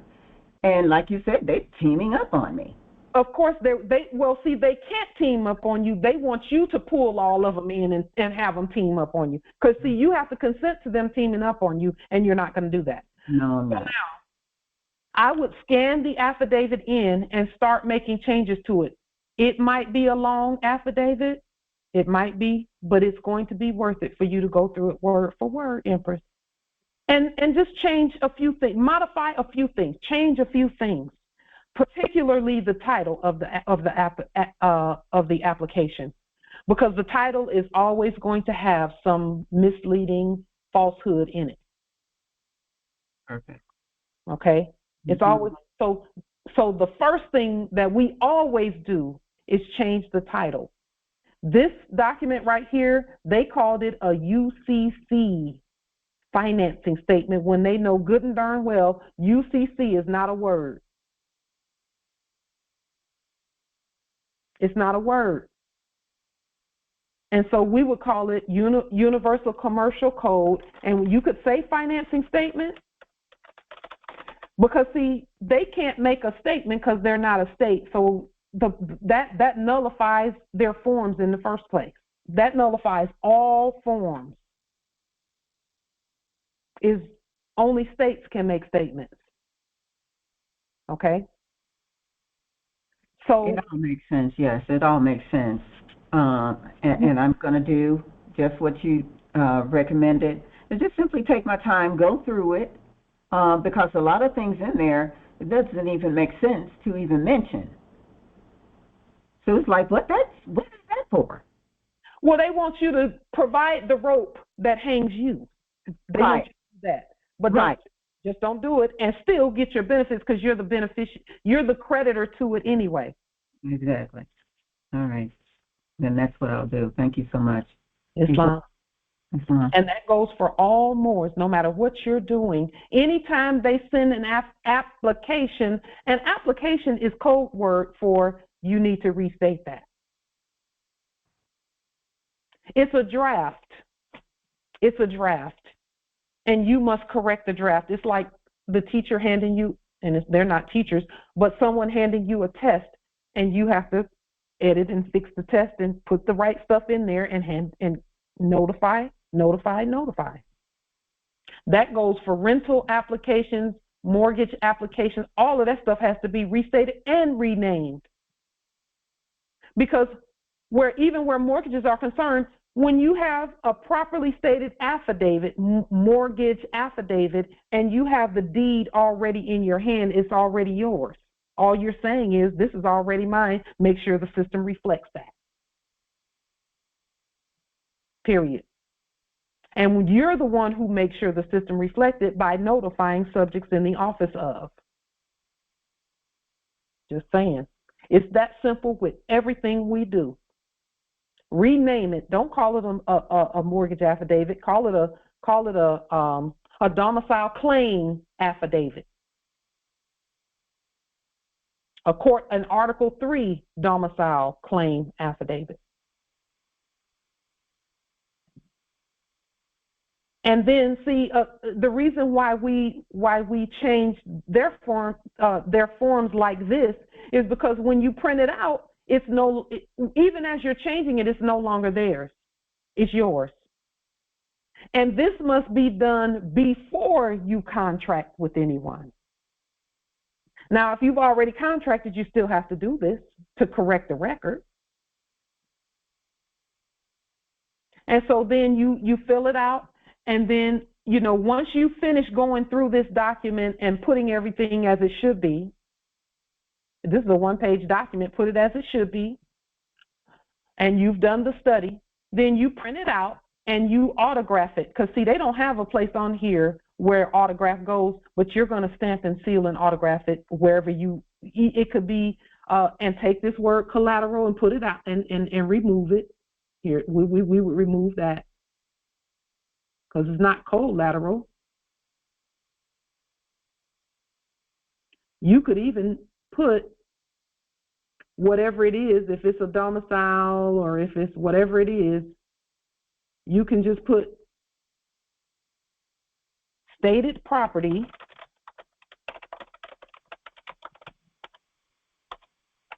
however you choose to spell it, stated property, put the address, and the address has to be spelled all the way out, and then in right underneath where you put the address, put the stamp and the seal, your stamp, your seal, and your signature right in here.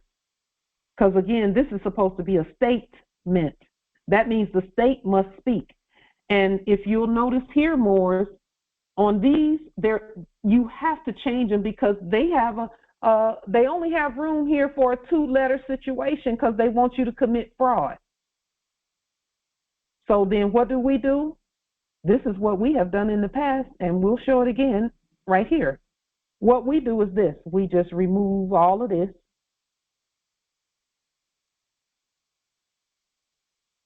Move this line right on out of the way.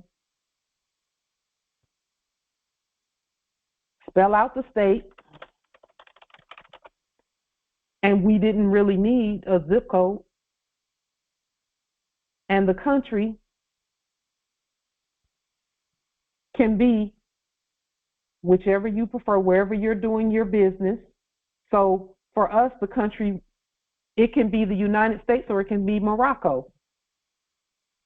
The Moroccan Empire is an empire. It's not really a country. It's all countries. It's all land. So then for commercial purposes, we would say United States, but spell it out. And you can say for America. Or you can just say plain old United States, but again, you're going to send your fiduciary document which tells them that it's these United States, not those, not the debtor ones, the creditors. Okay?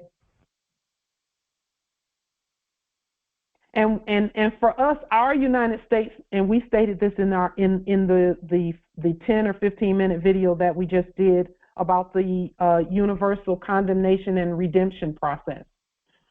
We stated what our United States is. It's a financial conveyance method. It's a special purpose vehicle. Okay.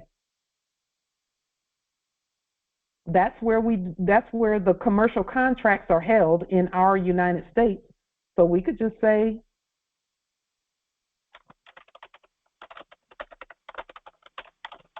or you can just say country, if you want to say country, because for us, it's going to mean what we say it means and no one else.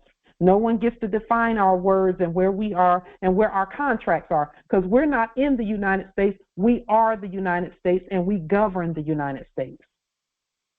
And that's the United States that is ancient Morocco's property. Okay?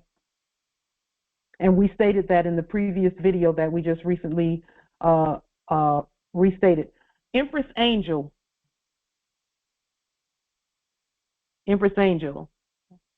can you hear me? Islam, yes, Islam.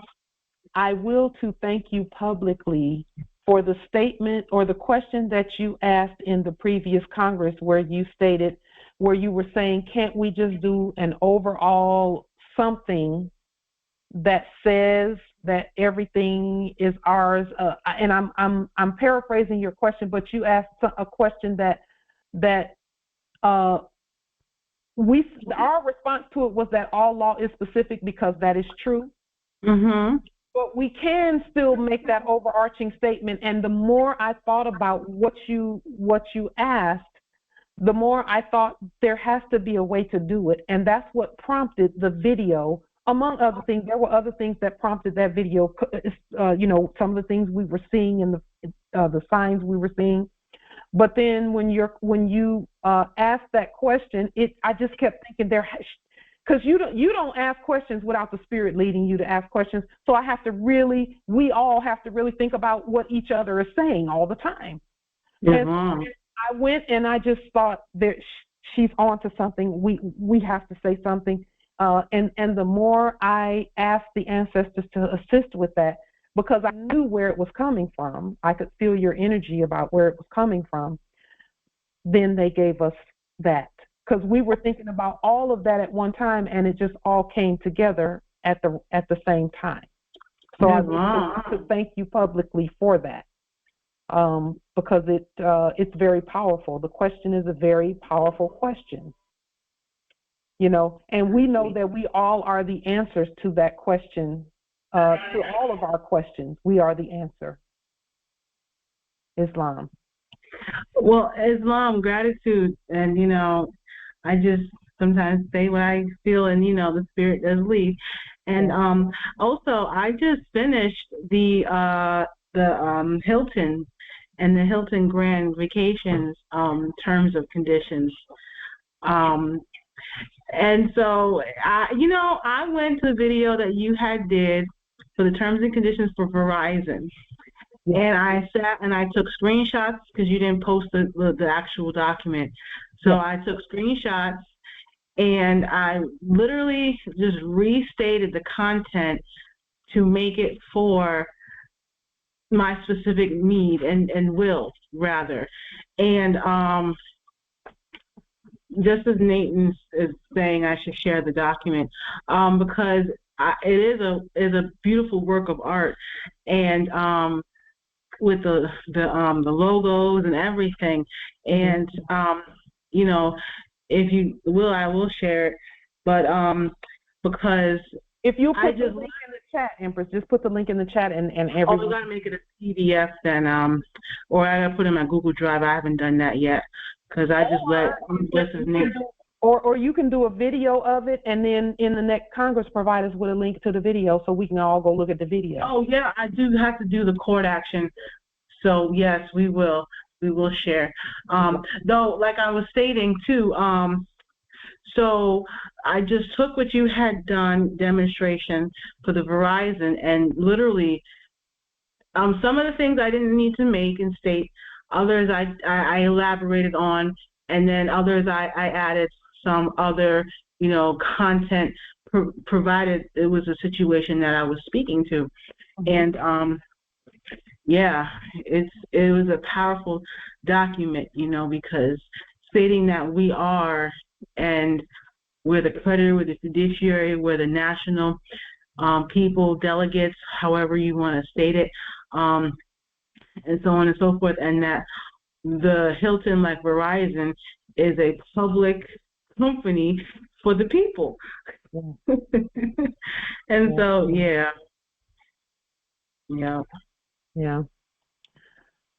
I will say, Empress, that it's powerful because what you have done is you've brought that hotel's business onto the land. You've created it on the land. Yes.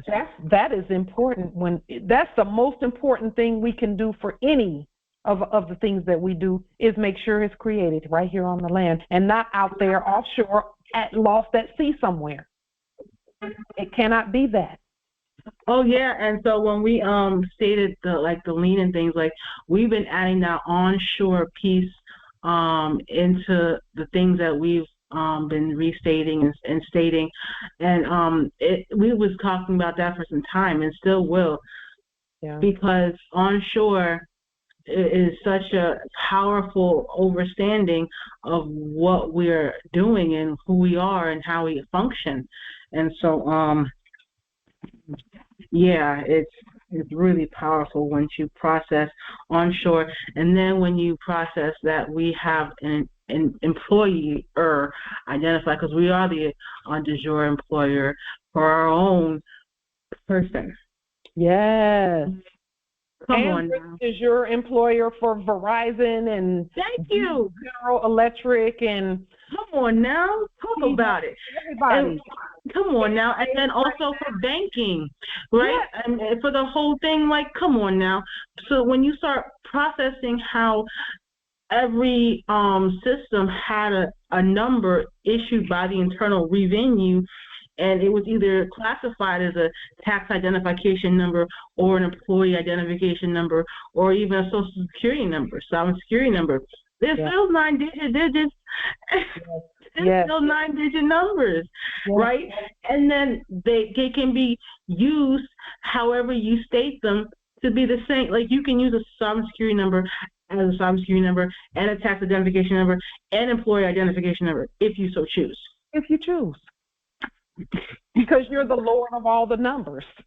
Okay, and then how you because we're processing in the information, and how when you understand like how you're supposed to work the system and to get everything that you so will desire and rightfully yours, and how you go ahead and make those steps to accomplish that, from restating the applications. And we were sitting here studying this brother, he was spitting some knowledge, and he was saying how applications, if you went to go for a job or even a house mortgage or a car loan, the value that you're requesting is the value of the application. And you're not really even requesting it because you're the creditor to that. Well, in the funny mirror, let's just put that preference on. In the funny mirror, that is what would be happening, and so they would take that and they would go to the window and wherever they were systemly working, and take the value and double it or triple it, whichever in quantum they would magnify it, and then give you a pittance of whatever it is, and then tell you to pay it back if it was a loan with interest. Crazy. The nonsense. Meanwhile, if you properly understood the whole system of the Internal Revenue and not been afraid of it, and done what you're supposed to do as far as erudition, you could figure it out and get what's rightfully yours. So it's a lot, and it takes study, and it takes due diligence, and then it takes the assurance and self-determination to actually follow through the demonstration, and not be afraid or fearful of an outcome, because we are going to be victorious regardless. But sometimes you get like, you know, oh my goodness, I'm going to be successful. And then you just shut down. Sometimes that happens to people because, you know, they get analysis paralysis sometimes. And that's internal. That's internal. It's internal. Yeah. So. But thank you for the shout out and the accolades. I appreciate you, love it. But you know, it's just who I am and how I operate. And for that, we're so grateful. It is long. We are grateful. So let me say this too.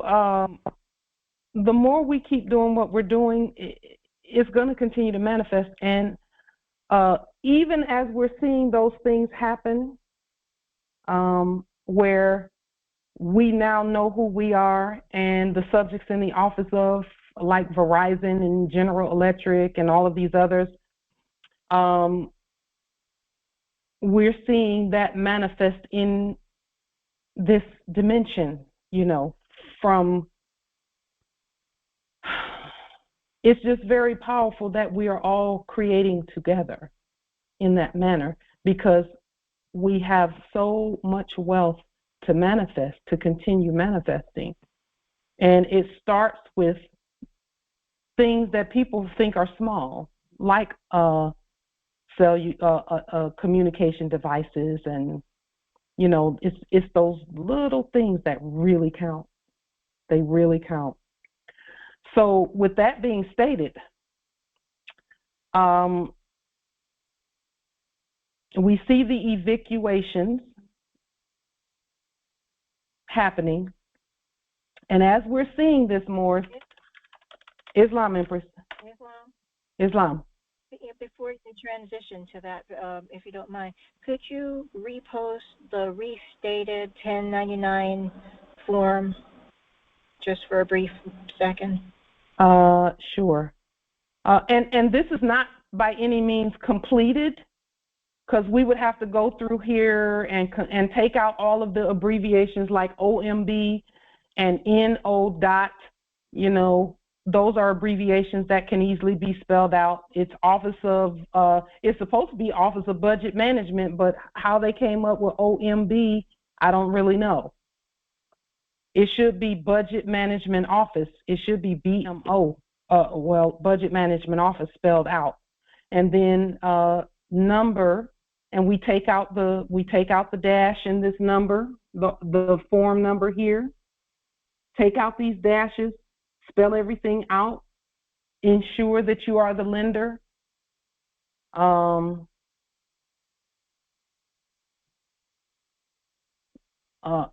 You know, make sure that you stamp and sign and seal it underneath. Take out some of this stuff that doesn't matter.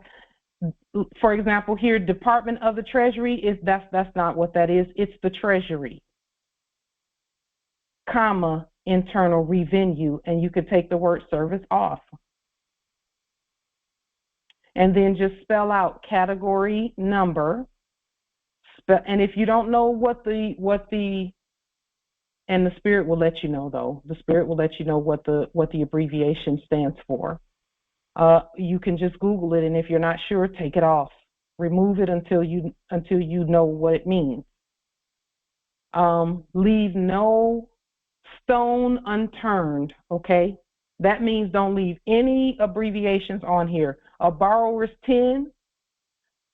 Remember when our great Sheikh talked about, our great Sheikh Taj talked about the Tin Man on The Wizard of Oz? That's what this is. That is a representation of a Tin Man. They're pointing. The ruby slippers, that's the red Dorothy going home. That means come out of that U.S. and get back on Moroccan land. Okay, so that's what the Tin Man was. The lion is the lion of the tribe of Judah.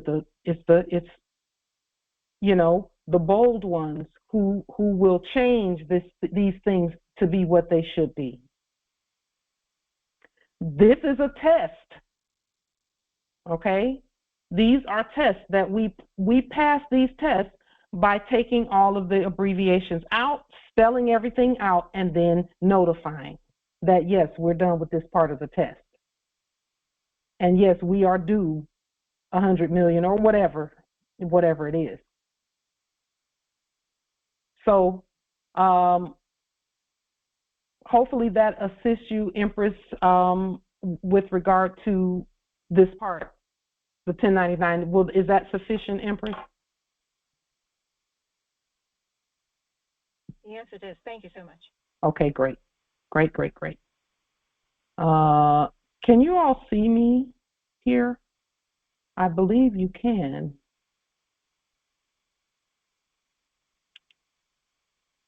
Yes, there it is. Okay.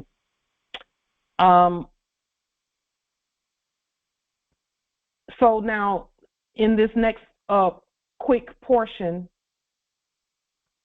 get your documentation on the public record. Keep working on the 40-something documents. Just keep working on them while you're demonstrating, but demonstrate, okay? To include the printing out of Moorish sovereign dollarium gold receipts.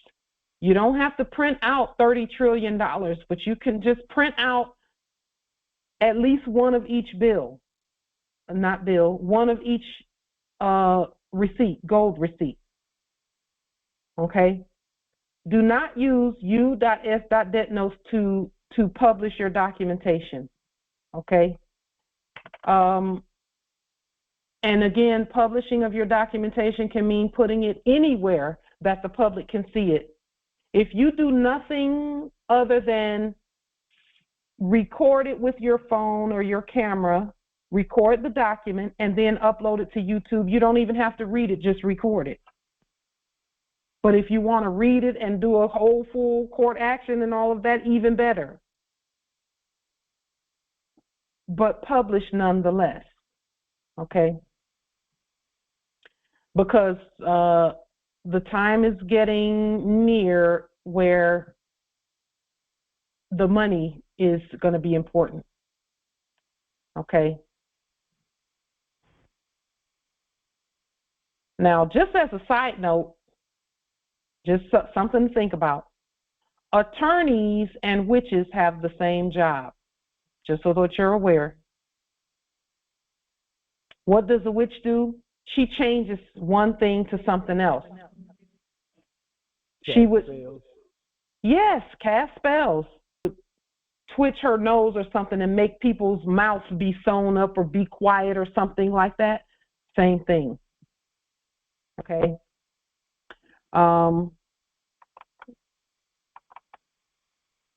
I need to say something on that. Sure, nobility. I know that of a fact that this is what these people do. I used to go to to get my documents notarized. All of a sudden, he stops, and I couldn't understand why.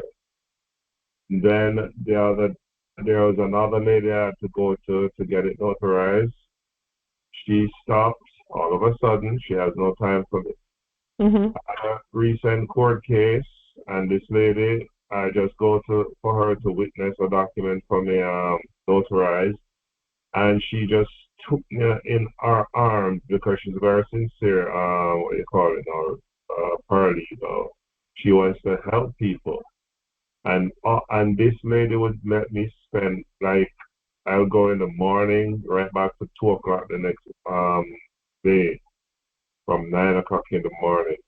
And she would spend so much quality time trying to help me. So of late, she has withdrawn so much from me, she does not even answer the phone. I can't believe this is the same girl that was helping me. Because obviously they have cast a spell on her, so that she cannot help me anymore. And I was in court the other day, and they asked me if she's still helping me. I said, no, she has become so busy. And it's like that was they needed that confirmation that it is working. Yes. And I have no doubt that they're trying it with me, because one of the things they do, they trap you in their system and set. We have to look out for little traps that they will set for you to allow you to do, and before you know it, you're trapped in their system. They're locking you up. They have you in and out of court. They're overwhelming you with this, that, and you it's like a never-ending litany of lawsuits, suits, and violations of your rights until, you know. And the next thing that's interesting, that they saw they were advertising, if you need help, that they're creating some things to help people with the law. You know what they call it? Spell book. What? Spell book. A spell book. Oh, yes. Yeah, that makes sense to us. Complete sense. Book. Yeah. So it is a fact, my friend, and I love her so much because she was so helpful, and she really wanted to help me and my family out of a situation that we're currently in. And this lady has just totally gone silent on us. I call, leave message, email, nothing. And I can't believe it's the same lady that had so much hours to just, and she was not charging us. Not a cent. She just wanted to help us. And I'm saying, wow, look at that. But they cast their spell. And I think that my sister was a lawyer too, and I think that they have destroyed her life too, because she's not the same sister that I knew. She's totally like, it's like two, they take their heart out. They become cold and heartless, some of them, when they cast these spells on them, that they don't even care, have no love, no compassion, no emotion towards people. So, and they will destroy you. You have to be careful. And I could go on, but you know, yeah, it's real. Trust me, people, it's real. It's real for you until it isn't anymore. One day it's not going to be real for you. Yeah, when you have divine protection, like I do, because I'm having a current fight over my land. And one night, after they made some ruling against me and my land and all kind of injustice against me, they sent away a trailer full of my stuff, fridge, stove, tools galore. And they took it out of my land, was not bothering them. But I one night I looked around on my land, because I pray a lot, and I looked, and there was an apparition of an angel right at the line, right at my border, showing me that God is alive and well, and the angel of the Lord encamp round about them that fear him and serve him. And would you believe that even though they so-called won against me in court and did all the injustice, the majority of the time, the people are no longer parking on my land. That is a restaurant. They normally park on my land, pull it up. They normally drive a lot on my land. Nothing, not as much. It's gone way down, like 98%. So divine protection is very important, people. And I claim Psalm 35, 37, and 91. And that's what keeps me plus size born with divine protection from a baby. Anyway, I yield with that. Let me ask you, if I may ask you one question, Nobility. Sure. When you say you said so-called ruled against you, why do you say so-called? Because it was done without following due process. They don't follow their due process. They go behind you and they do all kind of things against you and say, oh, he didn't show, and we default judgment. They have done it to me even recently. So they give you default judgment, and before you know it, oh, they take action against you. Yes, that's why I call it so-called, because they're not a people of integrity. They were, remember, the lawyers were the only set of people, or the main set of people that Yeshua cursed and cursed them out significantly. And he says, do not go to the unjust judge. That is why I don't even sue them for what they've done to me, because I don't like to go back in their system and do it. I'd rather have my own court and stuff, you know, and do my stuff. Because you go into their court, you're going in the devil's playground because it's not a honorable. There's no justice. There's banking. It's corrupt. It's chicanery, and you name it. It's the devil's playground. Did we state that those are not real courts? Did we state that to you? Well, the Bible says it. How can you go to the unjust judge? That's what the Bible called the courthouse, the unjust judge. And in reality, they're not real judges. That's why they can be so unjust. Exactly. So, but see, again, and we'll say this and then we'll move on. Mm-hmm. Whenever two parties come to do some commerce or some exchange, there is always going to be a creditor and there's always going to be a debtor. There's always going to be a judge and there's always going to be a defendant. Mm-hmm. All you have to do is choose your role and they will do the other. They don't get to say who the judge is, you do. Mm-hmm. You get to say that. They don't get to say who's the creditor, you do. But they will if you don't. And we'll leave that right there. Yeah. We'll leave that right there. Yeah. So, somebody's going to be issuing the law. We get to choose who does that.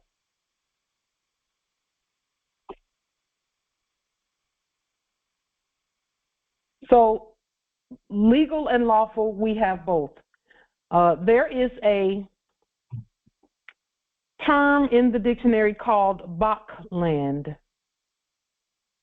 In Saxon law, it's allodial lands held by deed or other written evidence of title. Evidence of title is not the title. The title is the title.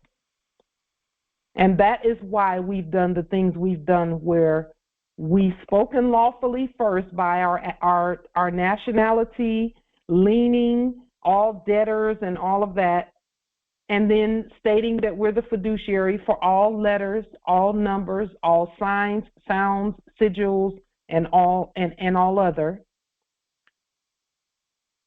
That's the lawful. And then the legal is, and we created a allodial title because no one can do that but us. Okay?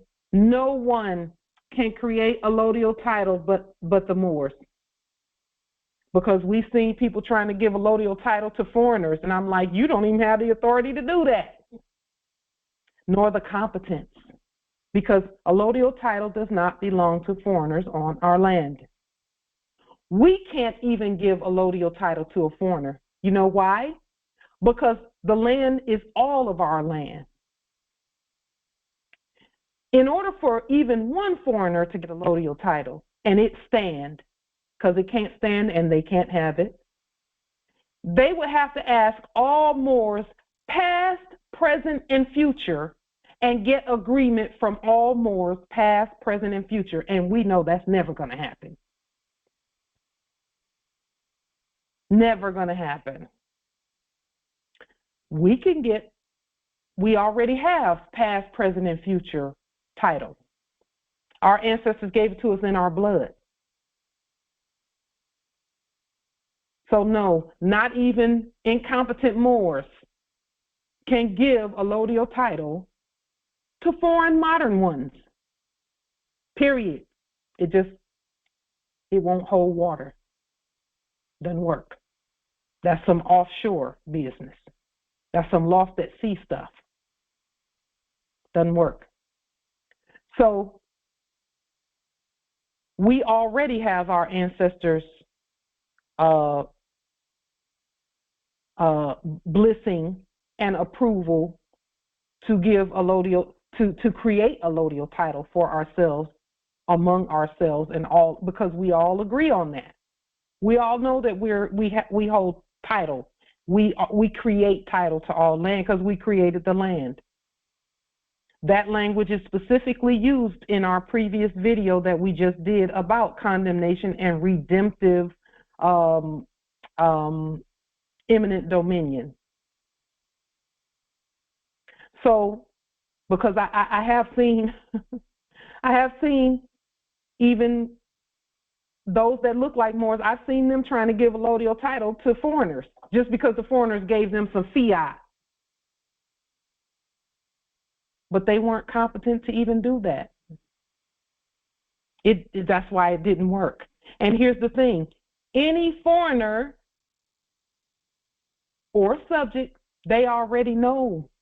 And so all they would do, if somebody tried to give them allodial title to our land, all they would do is turn around and tell on you.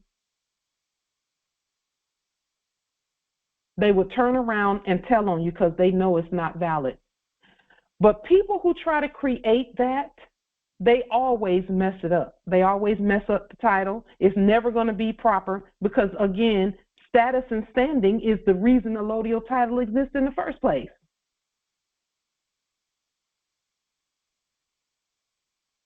We've had allodial title since time immemorial.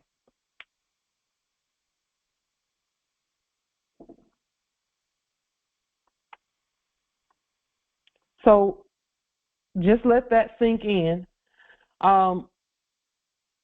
We're the only ones, and I'll use this domicile as an example. We had the deed, but it was a deed of trust, and of means without in the previous era.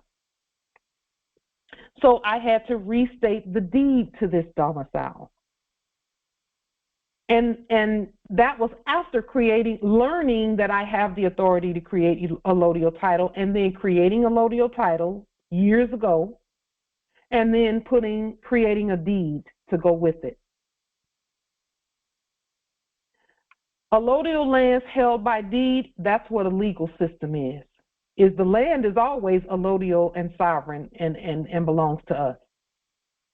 The deed will put it in the legal system that it's ours. Okay?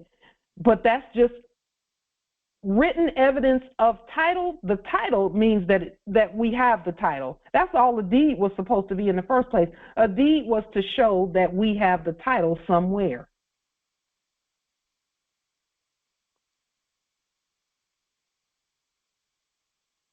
And so we have both.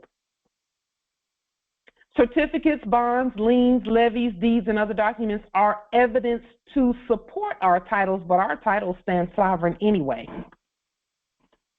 Why do you think they did all of that documentation supposedly in their enactment? Birth certificates, deeds, land patents, trying to enact treaties and all of that. Why do you think they did all of that? They know the land doesn't belong to them. So it's a matter of, okay, they were saying that when they show us this stuff, all we were going to do is restate it, period. For every court win, there must be evidence to support the win, perfected evidence, okay? Perfected, and we looked up the word perfected, but let's take a quick look at that again.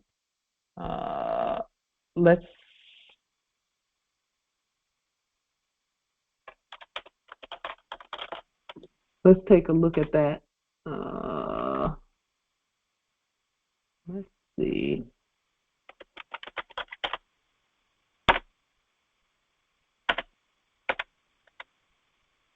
Here it is. Perfected instrument. Justice Willie? I'm here. Okay, do you see this on the screen? Oh, yeah. Perfected instrument. An instrument such as a deed or mortgage, and again, we know mortgage means dead pledge, so that word is changed by the Phoenicians.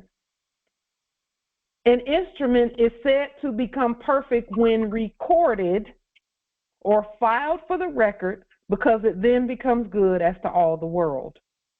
Mm-hmm. That's how simple it is to perfect an instrument. Mm-hmm. So the word registered is in brackets or parentheses, which means that recorded is preferred. It has to be, and a fake court cannot record anything real. A fake court can't even register or file anything real. It must be filed in your court first. And for us, whenever we create a document, that is automatic filing in our court. And then we just notify the subjects in the Office of County Courts that that is already a real perfected instrument. Wow. We just notify them. We don't pay them anything. We just send it in the mail and say, here, you've been served. You've been notified. Wow. Awesome. That perfect. Just like that. Just like that. Mm. And it cannot be one of their forms or one of their instruments. It has to be one that looks a lot like theirs, but it's ours because we created it. And it has color in it. It's blue or it's red. Mm-hmm. That is how they will know that it's not theirs. See? So we just willed to place that in your memory bank, nobility. Yeah, so that, sorry to interrupt, but so that, like, when you have your land, you can create your deed to put in your trust by simply just restating theirs and sending an notification and also business on the public record, and that is perfected. Yes. Yes. And placing it on the public record does not mean paying someone fiat to do that. In fact, that corrupts the process. Placing it on the public record is simply publishing it somewhere where the public can look at it. Facebook, social media, or if you don't do any of that, at least send notification to the subjects in the Office of County Court. That is putting it on the public record. And I hear that a gentleman said that when you use the post office money order, that is representative of silver and gold or something like that.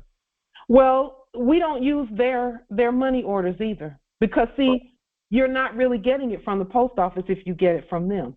You're getting it from the Postal Service. Okay. So we don't need money orders to send notification. We don't need them. If I'm going to send notification to you, and you say filing is $125. Well, I'm not filing it with you. It's already filed with our court. I'm just notifying you that it's already filed with our court. That's all. Correct. So, period. Yeah. That's the difference. We don't need fiat to do what we're doing. Yeah. Fiat corrupts the process. So, and that's according to the dictionaries and the law. Plus the date of fiat is over. It's done. It's finished. Been done. Everybody knows that's why they're going bricks. That's why gold price is going up significantly and silver. Yeah. Everybody's flocking to gold and silver. Yeah. Yeah. Real money. Yeah. Does a fee waiver corrupt the process? You need fiat to buy the gold and silver, though. No, you don't. No, you don't. No, you don't. No, you don't. Does a fee waiver corrupt the process? So explain a fee waiver to the people. We know what a fee waiver is because that was one of the first documents we produced, and it went absolutely viral. But go ahead and explain what a fee waiver is. You're not obligated to pay any fees. Okay. If you're not using fiat, then it's valid. Thank you. It's that simple. And then you just notify that a fee waiver has been recorded by the court. Right.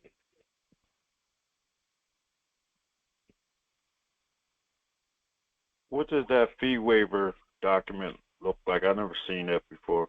Oh wow! It was on the Moorish American Consulate pages on Facebook, and we hundreds of thousands of downloads of that document. We put a link to it, and there were so many that wow. A fee waiver is simply a document, for example, and let's just go ahead and do this. I'll just show an example of a fee waiver. If also, if I may, while you're looking for that, you just create a receipt. You say the receipt states the resources of the delorium has been received in the jure court clerk's office, and then because why are you needing a fee for it? If the de jure clerk has received everything pertaining to the proper filing, then that would also include the necessary resources in order to have the thing function. So that you can just, by way of receipt, make that clear that, it's already been tended. Yes. Yes. See, everything is done in our courts anyway. But a fee waiver is a simple affidavit by the heirs that says, let's say if it's King County Superior Court, and then you put the right address. Let's say if it's, and I know there's hours by heart, it's I think 512 3rd, it's either 3rd or 6th, 3rd Avenue. We spell everything, room, and I'll just use this as an example, 702.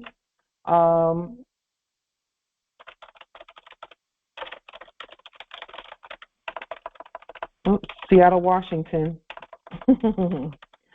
A fee waiver would be, it would state something like this, and you have the authority to write your own fee waiver because it's your money. Here, let's do it this way.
Simple as that.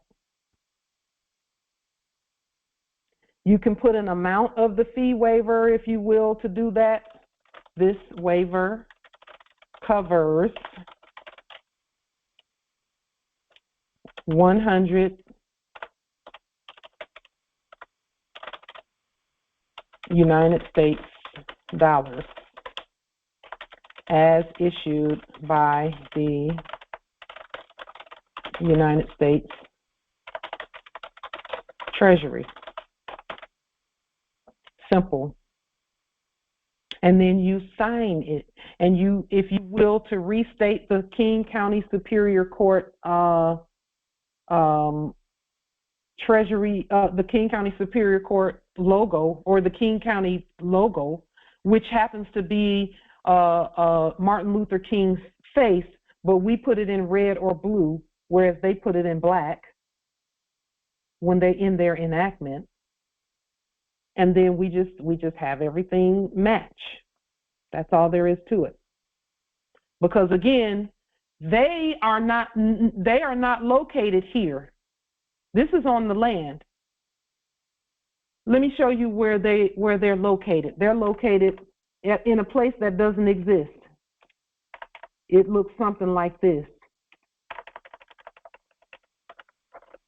That's not a state.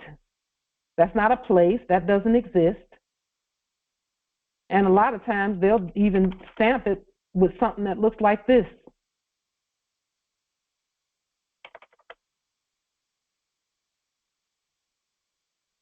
That's not a place. That's not a place. That doesn't exist. Two-letter states don't exist. That's not real. There's no map that is valid that has that on it, because we've not approved any maps that have that on it.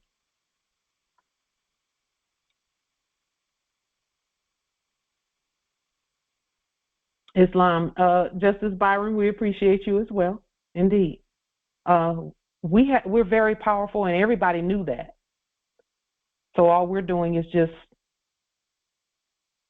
stating that to each other on the record so that we all know how we do, what we do and how we do it. Islam, Empress. This doesn't even necessarily have to be a fee waiver, correct? It could be any note that they say is due, correct? Correct. That's what I thought. Okay. Yep. Islam. Just restate, because again, they would send a statement or say they would make a statement that something is due, quote unquote, but they're not the state, so they're muted when it comes to statements because they're not the state. We are. It's our money system. And here's the thing: when things are written properly, when you send things like this out and it's properly stated, the system is still going to recognize it. If King County Superior Court, which is our court, we're the head magistrates at all these places, all of us are. Yes, no matter where you are, you're still the head magistrate at King County Superior Court or New York County Superior Court or Atlanta, Fulton County Superior Court or wherever. We're all the head magistrates everywhere. Okay, there is no court that is not under our sovereign authority, period. So, regardless of what it is in terms of the fees, when you send it, let's say if they, and Justice Sharif, I'll say this, when you're talking about a fee waiver, those fee waivers are built into those systems. Go into the system and look at the form that they have for waiving fees. Pull it up and restate it so that the system recognizes what you've done. Okay?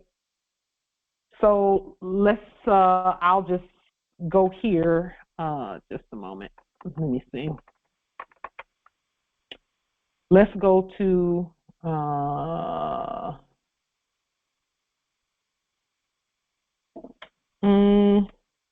okay, I'll just use them as an example. Fee waiver form.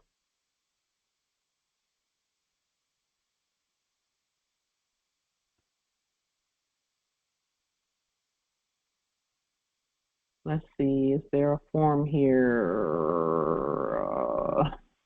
Most of our offices will be closed and transits will be different. Courts will be open, but most of our offices will be closed. Oh boy, let's see if we can find that fee for filing a fee waiver. Let's see if we can find that form. Motion in order to waive fees. Okay, so they say, phew, look at these fees. Wow. I'm so glad we're the court. maximum monthly income, 9 or more. Let's see, forms to use. Let's pull that form up.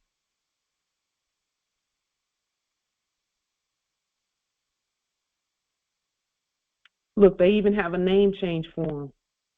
But see, we don't use their forms. We restate all forms. That wouldn't be, I'll have to look at that a little later. Let's see, waiver, motion and declaration for waiver of civil fees and surcharges. Let's take a look at that. And it's only going to be 1 or 2 pages. Look, just listen. And even a fee waiver is a court action. Look, they have it written up as a court action. Motion and declaration for waiver of civil fees and charges. And we waive civic fees. So we would just be removing and erasing all the stuff that's not right. Court of Washington, no. The first thing we would do, anytime you are restating a document, the first thing you want to do is give it a title.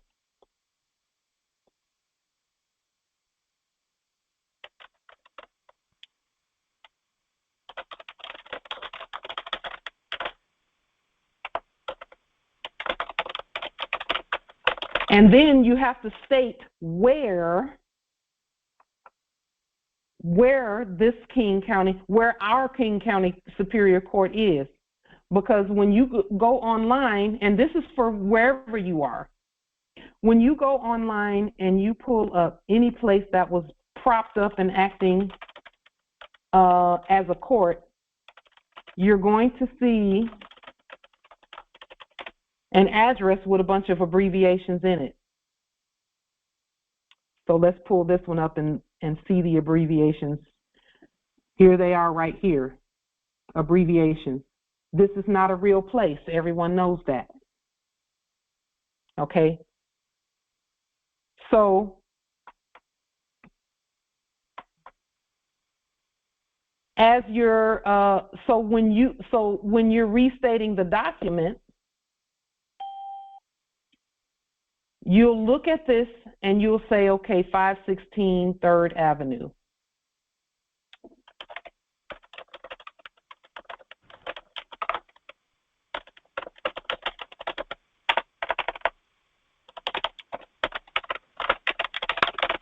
Now, this is a land address. Totally different from this one, this 2-letter state jazz business they have here. Completely different.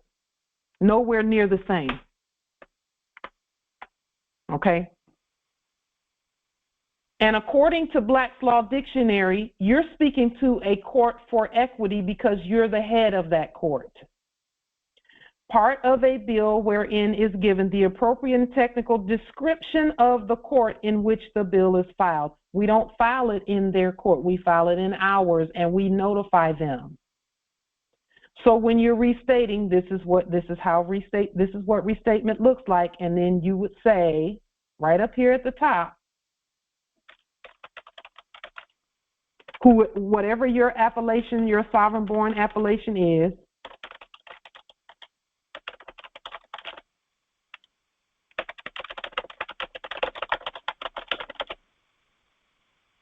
and here, let's put this in its proper place here.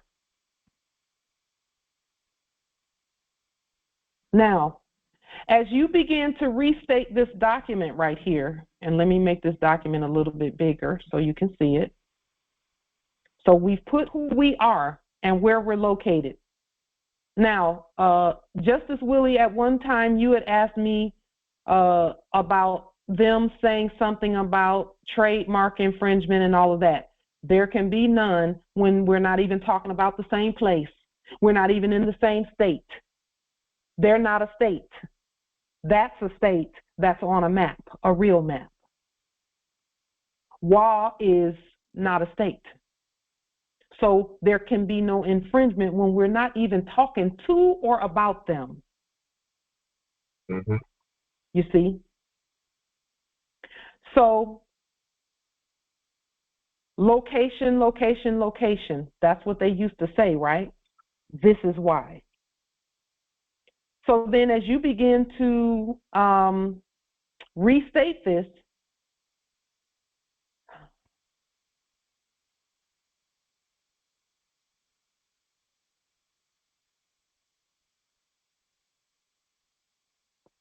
how would you all state this? How would you state it? What would you say? Who are you? In a legal system, we know who you are lawfully because you got your affidavit. You got your, on moorishe government letterhead, you have that. But Empress Imani, if you'll notice, this is not moorishe government letterhead. This is our court's legal letterhead. Okay? Our affidavits accompany or lead the way for this. Because again, we're talking about Seattle, Washington. This Seattle, Washington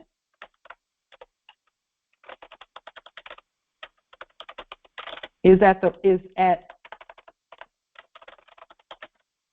the Moroccan Empire, United States.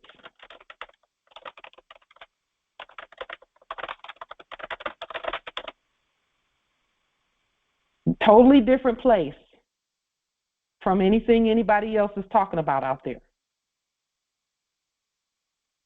This is these United States, not those, because a lot of times when the actors are speaking, they'll say these United States.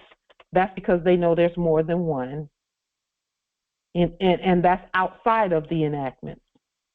They know there's a real one and a fake one. So then this is a recreated document altogether. Yes. Not that we're using moorishe letterhead. We're just doing what we're doing. So the moorishe letterhead is the lawful, this is the legal. Oh. So this will make it so that when it's received at King County Superior Court, they will know what they're looking at. No matter who sees this, they're going to know what they're looking at. Because they're going to recognize this. They see it. They're going to recognize it. But you will have changed the most important parts of it. Okay? So I forgot what was here, but let me just uncover it again and see. It said Court of Washington. So no. Of means without in their fake and phony jurisdiction. So we would say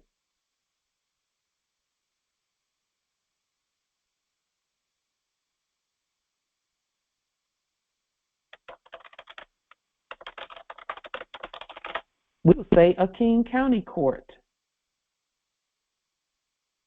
Or you can say a Washington court, and that's going to still be different from what they had there. Because Washington is the land. State of Washington is the fraud.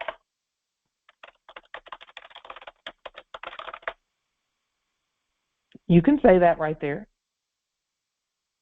And then see, here they don't have of or by or to, they have the word for. And just because of how we do things, we would erase their black one and we would put for, and then it would be for, let's just say, Richie.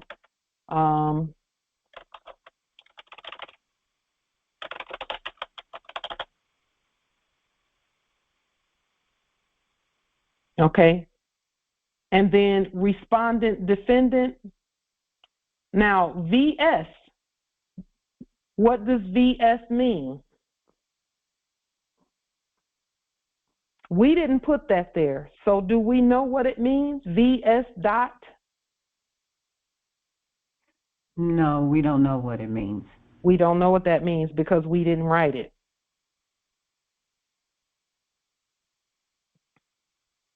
That could be a virtual secret. We don't know. So what do? And then we put In our court, it is, and we spell it differently because we're not at war. We use verses like Bible verses, like scripture. They would say this versus when it's war. So we spell it differently.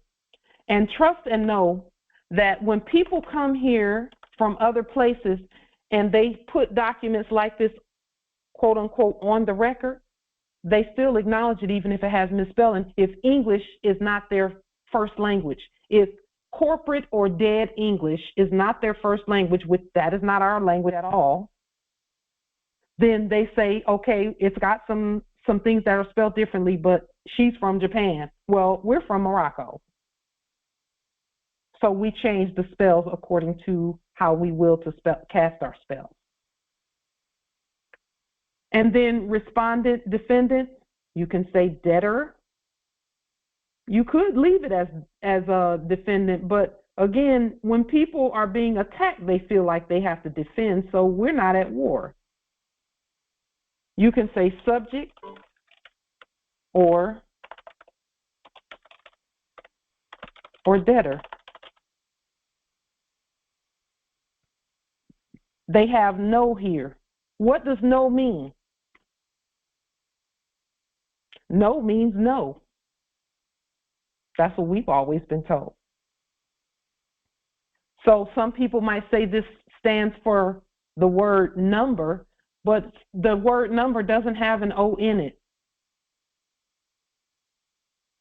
Nom de guerre does, which is a war name. So here we are again, restating the waiver. Oh, that's right. We want to put that up here too. And it's going to be underneath our names and our authority. Fee waiver. Affidavit.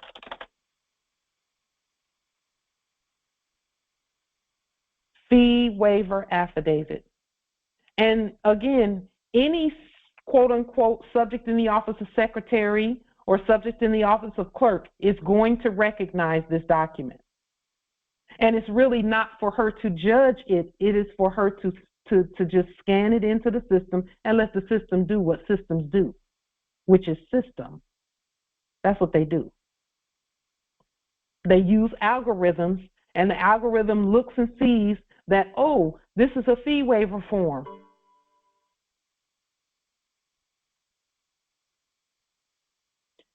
And again, we don't use their fee, we don't pay their fees because we don't use that kind of money. That's not real money. It's not. So this is the beginnings of how we restate documents. We just take our time. We don't file motions. This is a command. This is a mandamus and proclamation. So let's put that here.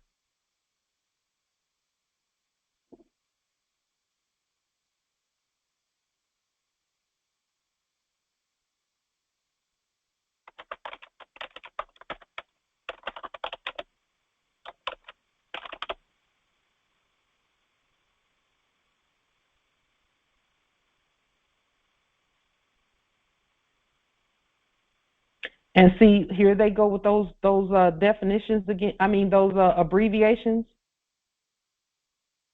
And we'll just remove that.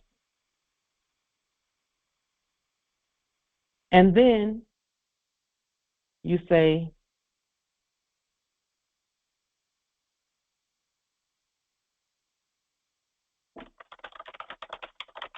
court command.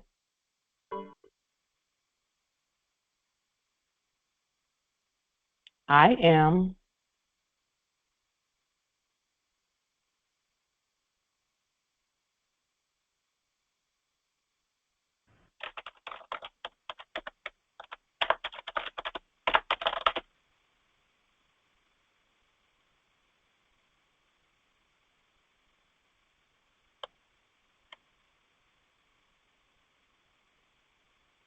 the secured creditor. Okay, and again, either a photo of your national identification card your Moorish national identification card, or your name change in judicial proclamation with a lien on whoever it is that's pretending to be King County Superior Court, because that's not who that is. You and I are King County Superior Court on the land at the Moroccan Empire's United States. And again, when the computer sees 516 3rd Avenue, Seattle, Washington, it's just going to go ahead and recognize it and send it through. And you will already have a justice's signature on it and a court's signature on it. Okay? Because that's who you are. And you'll put that down here. The stamp and seal there's room down here for a stamp and seal. Leaving this room here is not a mistake. Your signature, your stamp, your seal, your autograph, your stamp, your seal right here. And that's after you've gone through and just restated this document briefly. Just restate it in blue or red if you choose. Blue is better because, again, it's still commerce that's being done here. Are there any questions about restating documents?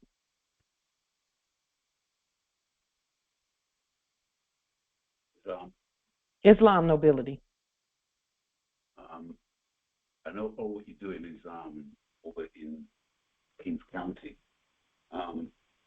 With the name changed over here, what do I do? Just change the name? Your name change affidavit has to go on the public record. Now, if you will to issue it as chief magistrate from your court, for the legal system to recognize that you are the creditor, then what's the state? And have you placed a constitution on the public record for that state? Remember, Moors, when we put constitutions on the public record for our states? Remember that? That means we created this Washington, or wherever you are. You created it because you put the Constitution on the public record. So then that's the court that's going to be being notified that this change has happened and you did it. Okay? And all you're doing is telling them that you're not in their system, you're in the real system. So the name can be spelled the same.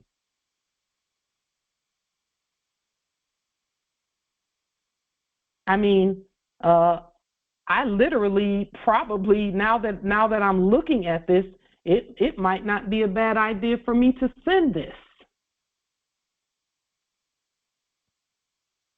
Since, remember what we did? We sent all that stuff back. We sent the fake passport, the fake driver's license, the fake birth certificate, the fake marriage license. We sent the school IDs, the military ID. We sent all of that, packed it all up, and sent it back. And what did they do? They took an inventory of their person, and then what did they do? Send the evidence back, because that's evidence in our court case. So it might not be a bad idea for me to send this. It wouldn't really be that, it would be a name change. My name, Pauline Ritchie, really hasn't changed. All it is me stating that Pauline Ritchie is alive and not dead. Because we're in our state, not theirs. Okay? So we're doing this so that you know how to restate the documents. Anytime you see any forms, they must be restated by you.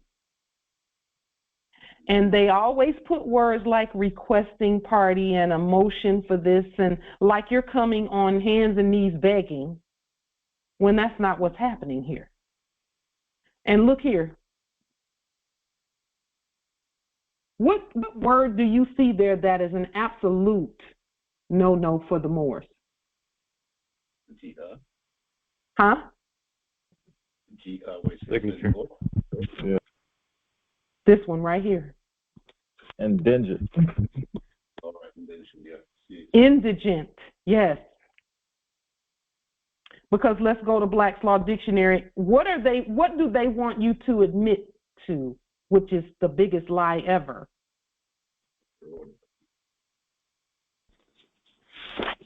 Indigent servitude.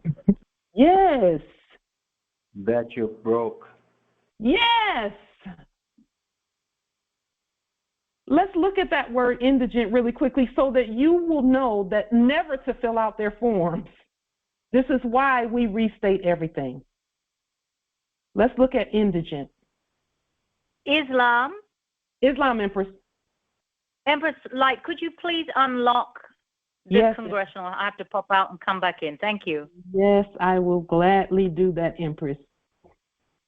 Thank you. You are absolutely welcome. Okay, we're at indigent. Look, in the general sense, one who is needy, that means on your knees, and poor, that's a mental state. It's not about money, it's mental. It says, or one who has not sufficient property to furnish him a living. That means they're taking your life away. They want you to give them your life.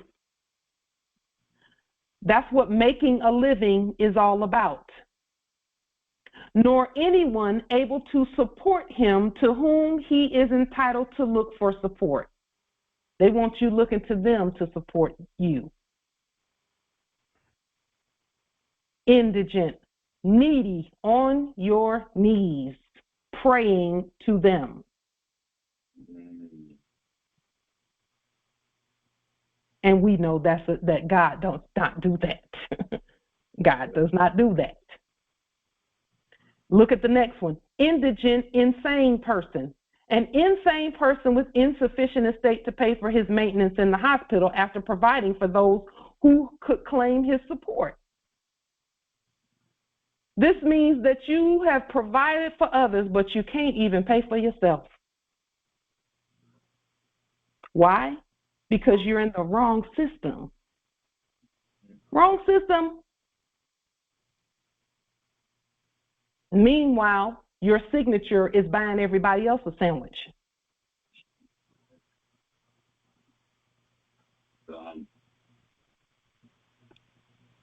And look, they want you. See, they can't say that about you. They want you to say it about yourself.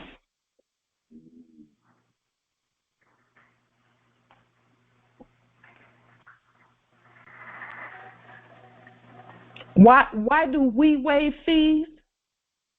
Because we're supporting the whole thing. It doesn't stand unless we do it. Fee waiver, because I'm the owner of the court. That's why. Why would I pay a fee for myself? Why? When it's my ruling. You see? It's my ruling. I'm the judge. I'm the justice. Why would I charge myself a fee?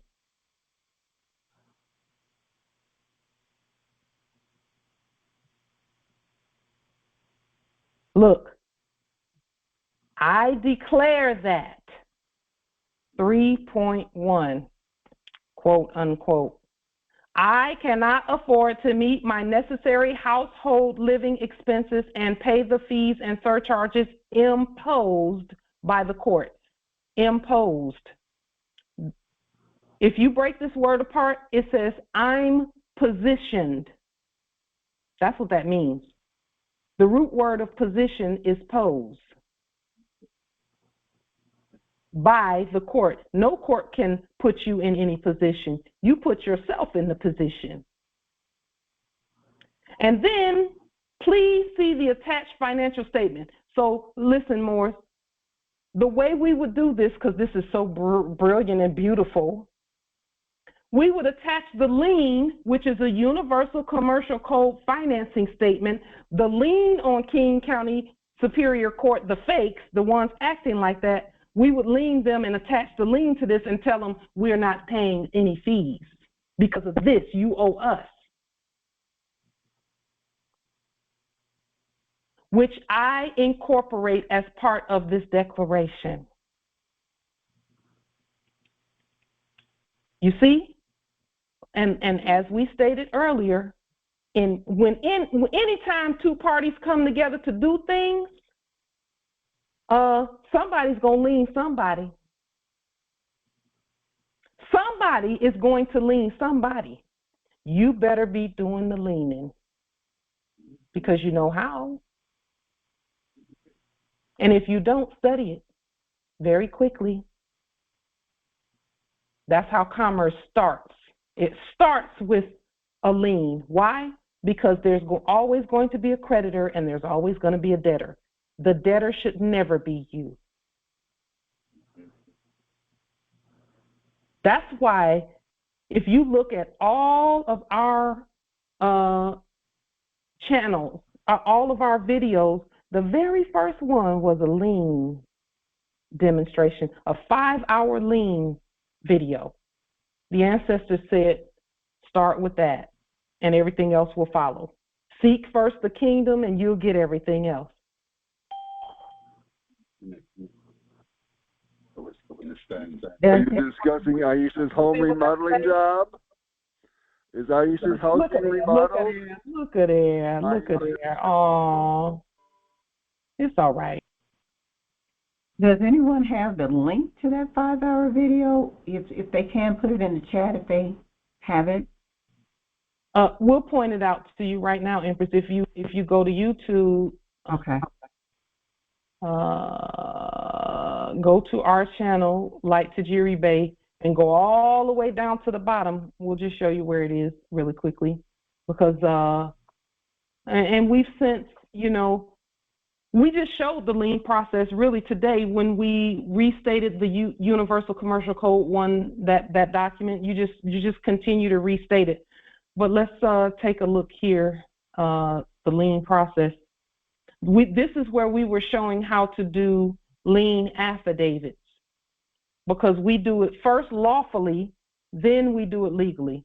So this is our channel. If you click on the word videos here and go all the way down to the bottom, it'll be one of the first videos that we ever did. It'll be the first video that we ever did, actually. Oh, shoot.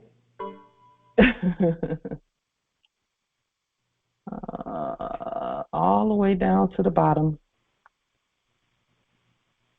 Just a moment.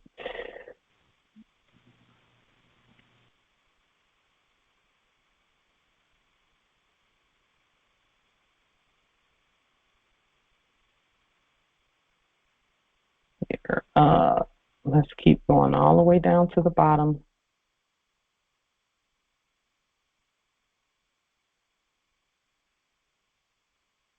We have done a lot of Congress videos.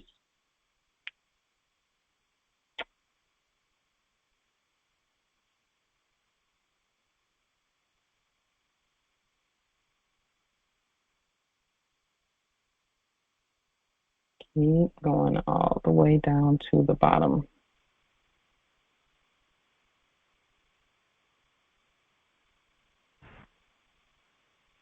The link is in the chat. Thank you, Nobility. And just for the, thank you, for the sake of those watching who are new to maybe YouTube or new to this Congress,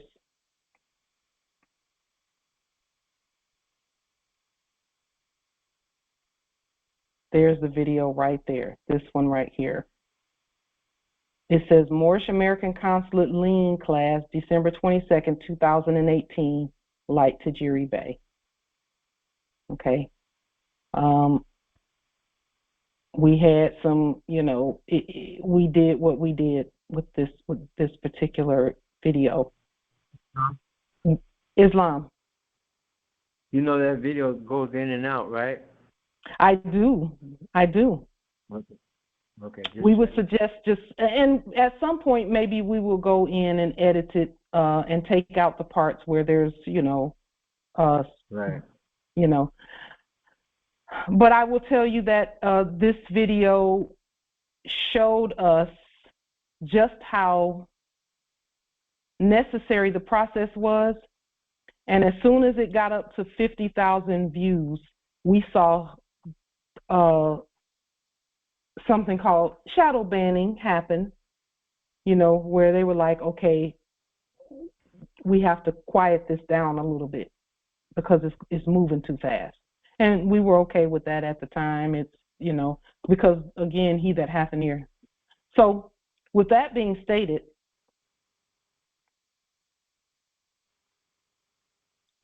we were going to speak briefly about, I was going to just kind of put a little something in here about chemtrails on another topic really quickly for those who seem to be a little concerned about that, because I think somebody brought it up in the last Congress. Just really quickly,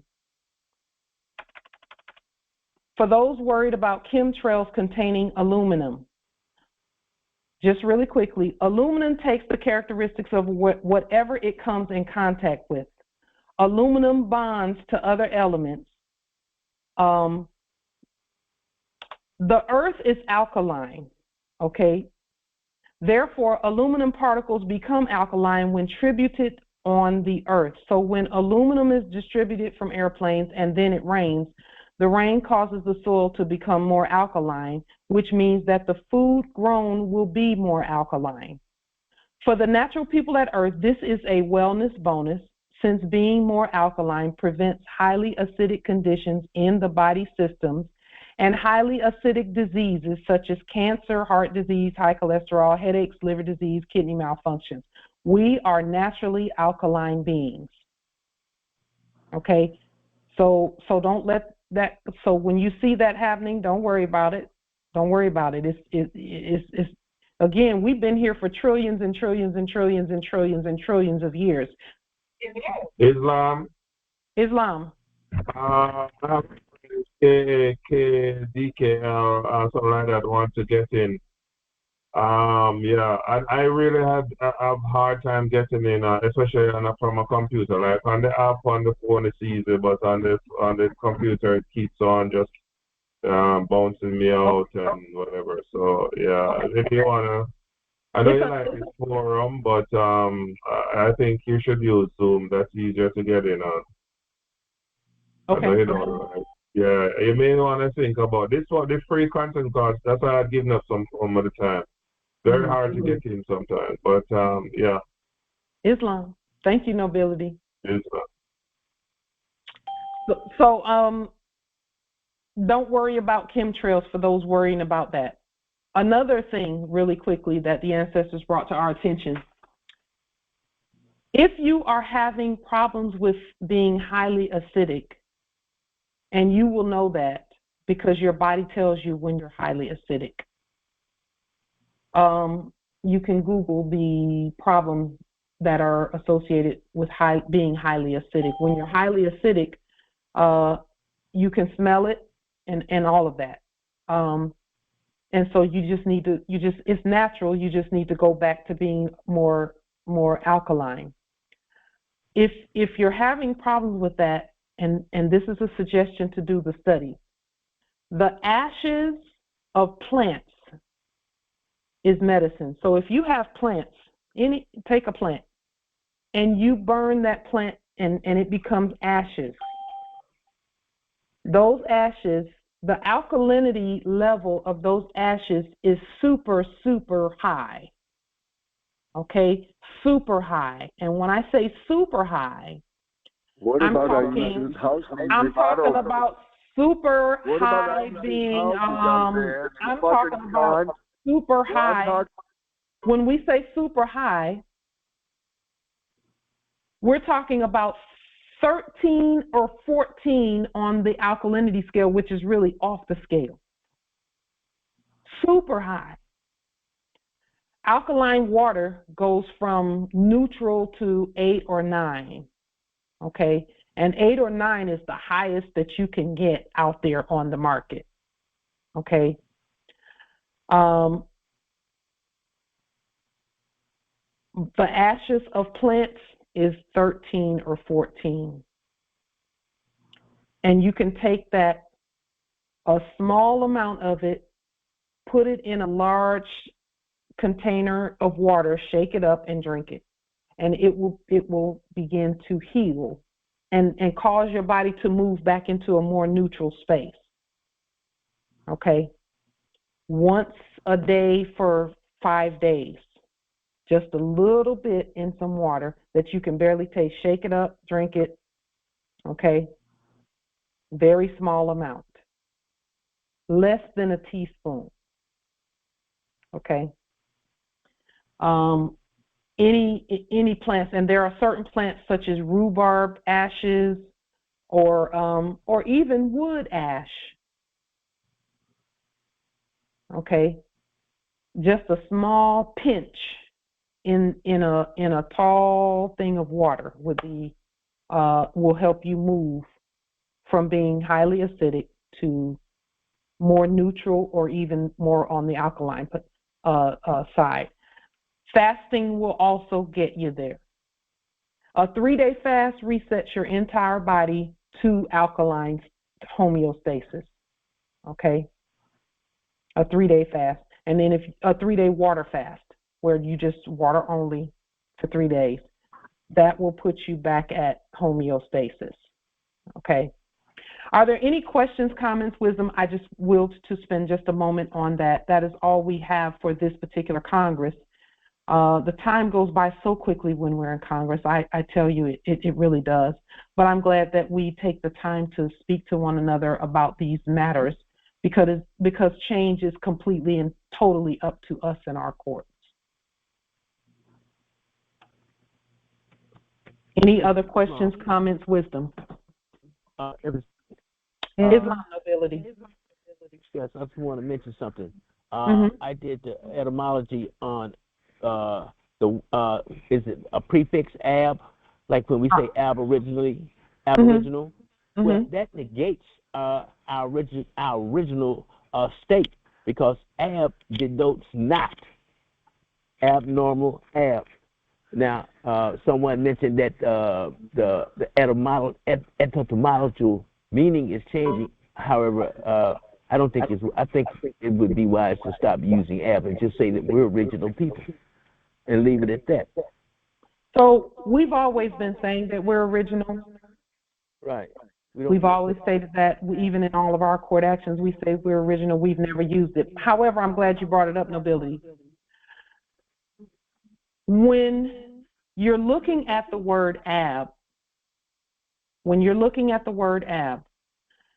it depends on which language you're speaking. That's important. Aboriginal, if you're saying that word in court English, it does mean not original. When you're using the word ab as a separate word instead of a prefix, that changes the meaning also. Because ab, it means, in Latin and Spanish or Moorish Latin, ab means coming from the original. But it's a separate word. They're not smushed together as a compound word. Okay? So those who study linguistics along with etymology, like our Grand Sheik, when he says aboriginal, that's 2 words, not 1. So when he says that, because he uses that term, he says aboriginal. He's right about that from the basis of the fact that he's saying ab in Moorish Latin, original. But in dead English, it does mean not original, like abnormal, not normal. And it's smushed together with words that it was never meant to be smushed together with. Okay? So even the ones that are saying aboriginal, we automatically, see, we can only hear ancient English. We can't hear dead English. We can only hear ancient English. So when we hear people, like Grand Sheik, when he says that, we hear exactly what he intends for it to mean. So, those who use it, as long as they're not saying Aboriginal black people, which is, that doesn't exist, then we're okay with it. But that's a great point to bring up, Nobility, because it gives us the opportunity to explain what language we speak in. And see, we hear and speak and perceive and intend in ancient English, which means it means whatever they intend for it to mean. It means whatever we intend for it to mean. Islam, Nobility. Islam. Thank you for bringing that up, Justice Sharif. It's important. Yeah, it's important. It depends on Islam, Empress. Yes, I want to make everyone aware. I have a court video coming up. It's going to be scheduled, or it is scheduled actually, for Thursday, October 24th at 1 p.m. And is it okay that I put that in the chat? Please do. Okay. And so, support her. Those who can attend, support her with your attendance. So it's going to be on the 24th at 1 p.m. Mountain Time. Islam. And all the information is there in the chat. And then I have one other question before I kind of release myself. Yes, but you know how you have the how do you call it, the Earth zip code? Oh, the natural area code? Yes. How do I find that for my area? I would say Google a natural area code resource and restate it as a source. Okay. Let's see. I will Google. I'm not sure if it's still up there or not. Natural area code. Let's see if that is still, because here's a system, unique natural area code for a building. And just check some of these, because it will make it so that you can put an area code, put an address in there and it will convert it to a natural area code. Perfect. Thank you so much, Islam. If you don't find it, don't worry about it. It's not super major. However, we were able to find it because the ancestors gave us that information, and we put it out there when we got the information, and then things started changing. But that is the proof that our ancestors mapped the entire Earth down to the milli-inch.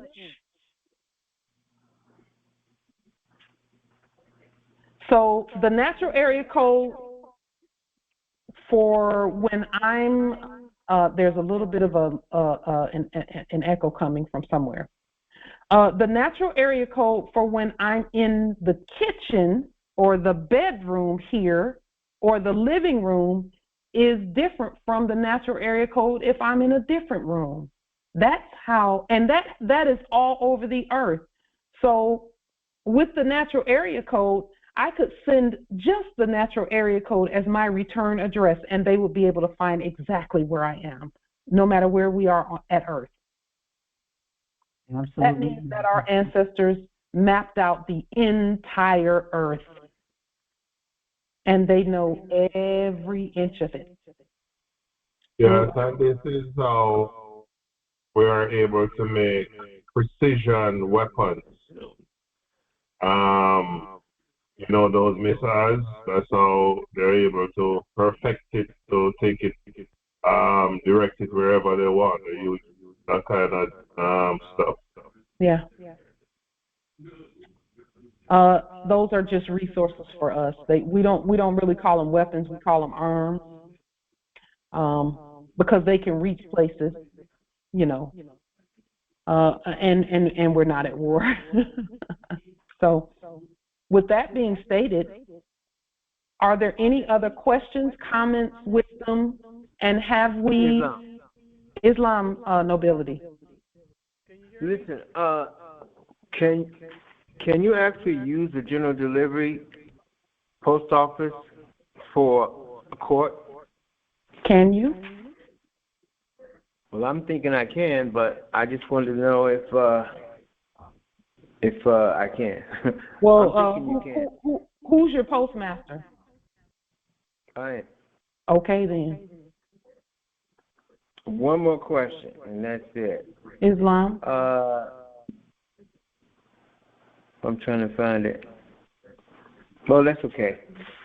Continue. I yield. Thank you, though. Hey, listen, are you going to post this? I hope you do. This video? Yes. Thank you. You're Islam. welcome. Islam. Are there any other questions, comments, wisdom by this amazing and very extremely all-powerful Congress? Islam. Islam, Empress. I put the link for their consulate in the chat. You put the link for what in the chat? The Moorish American. The Moorish American. Yeah, when you were talking about the waiver. Oh,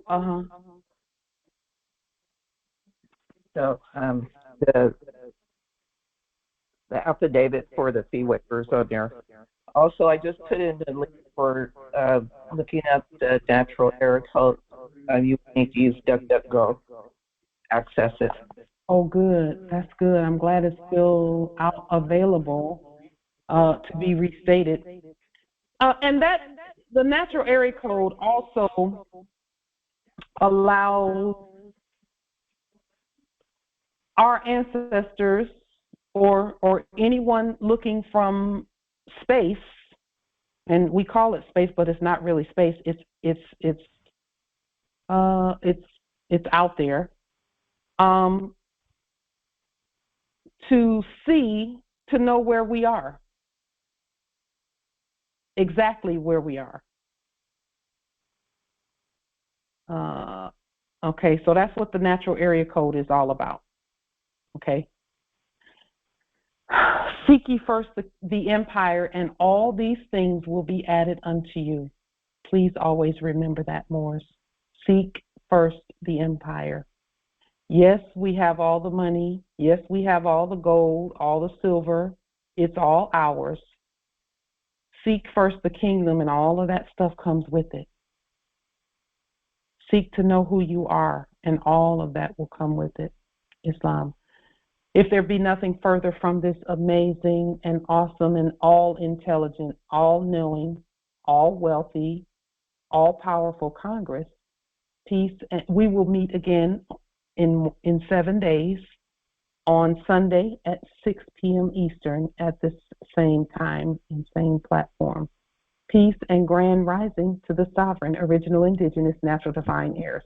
Islam. Islam. Peace and grand rising.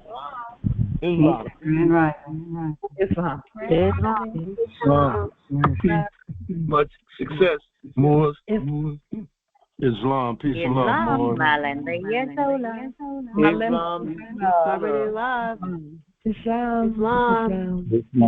Islam. Supreme abundance, Moors. Islam.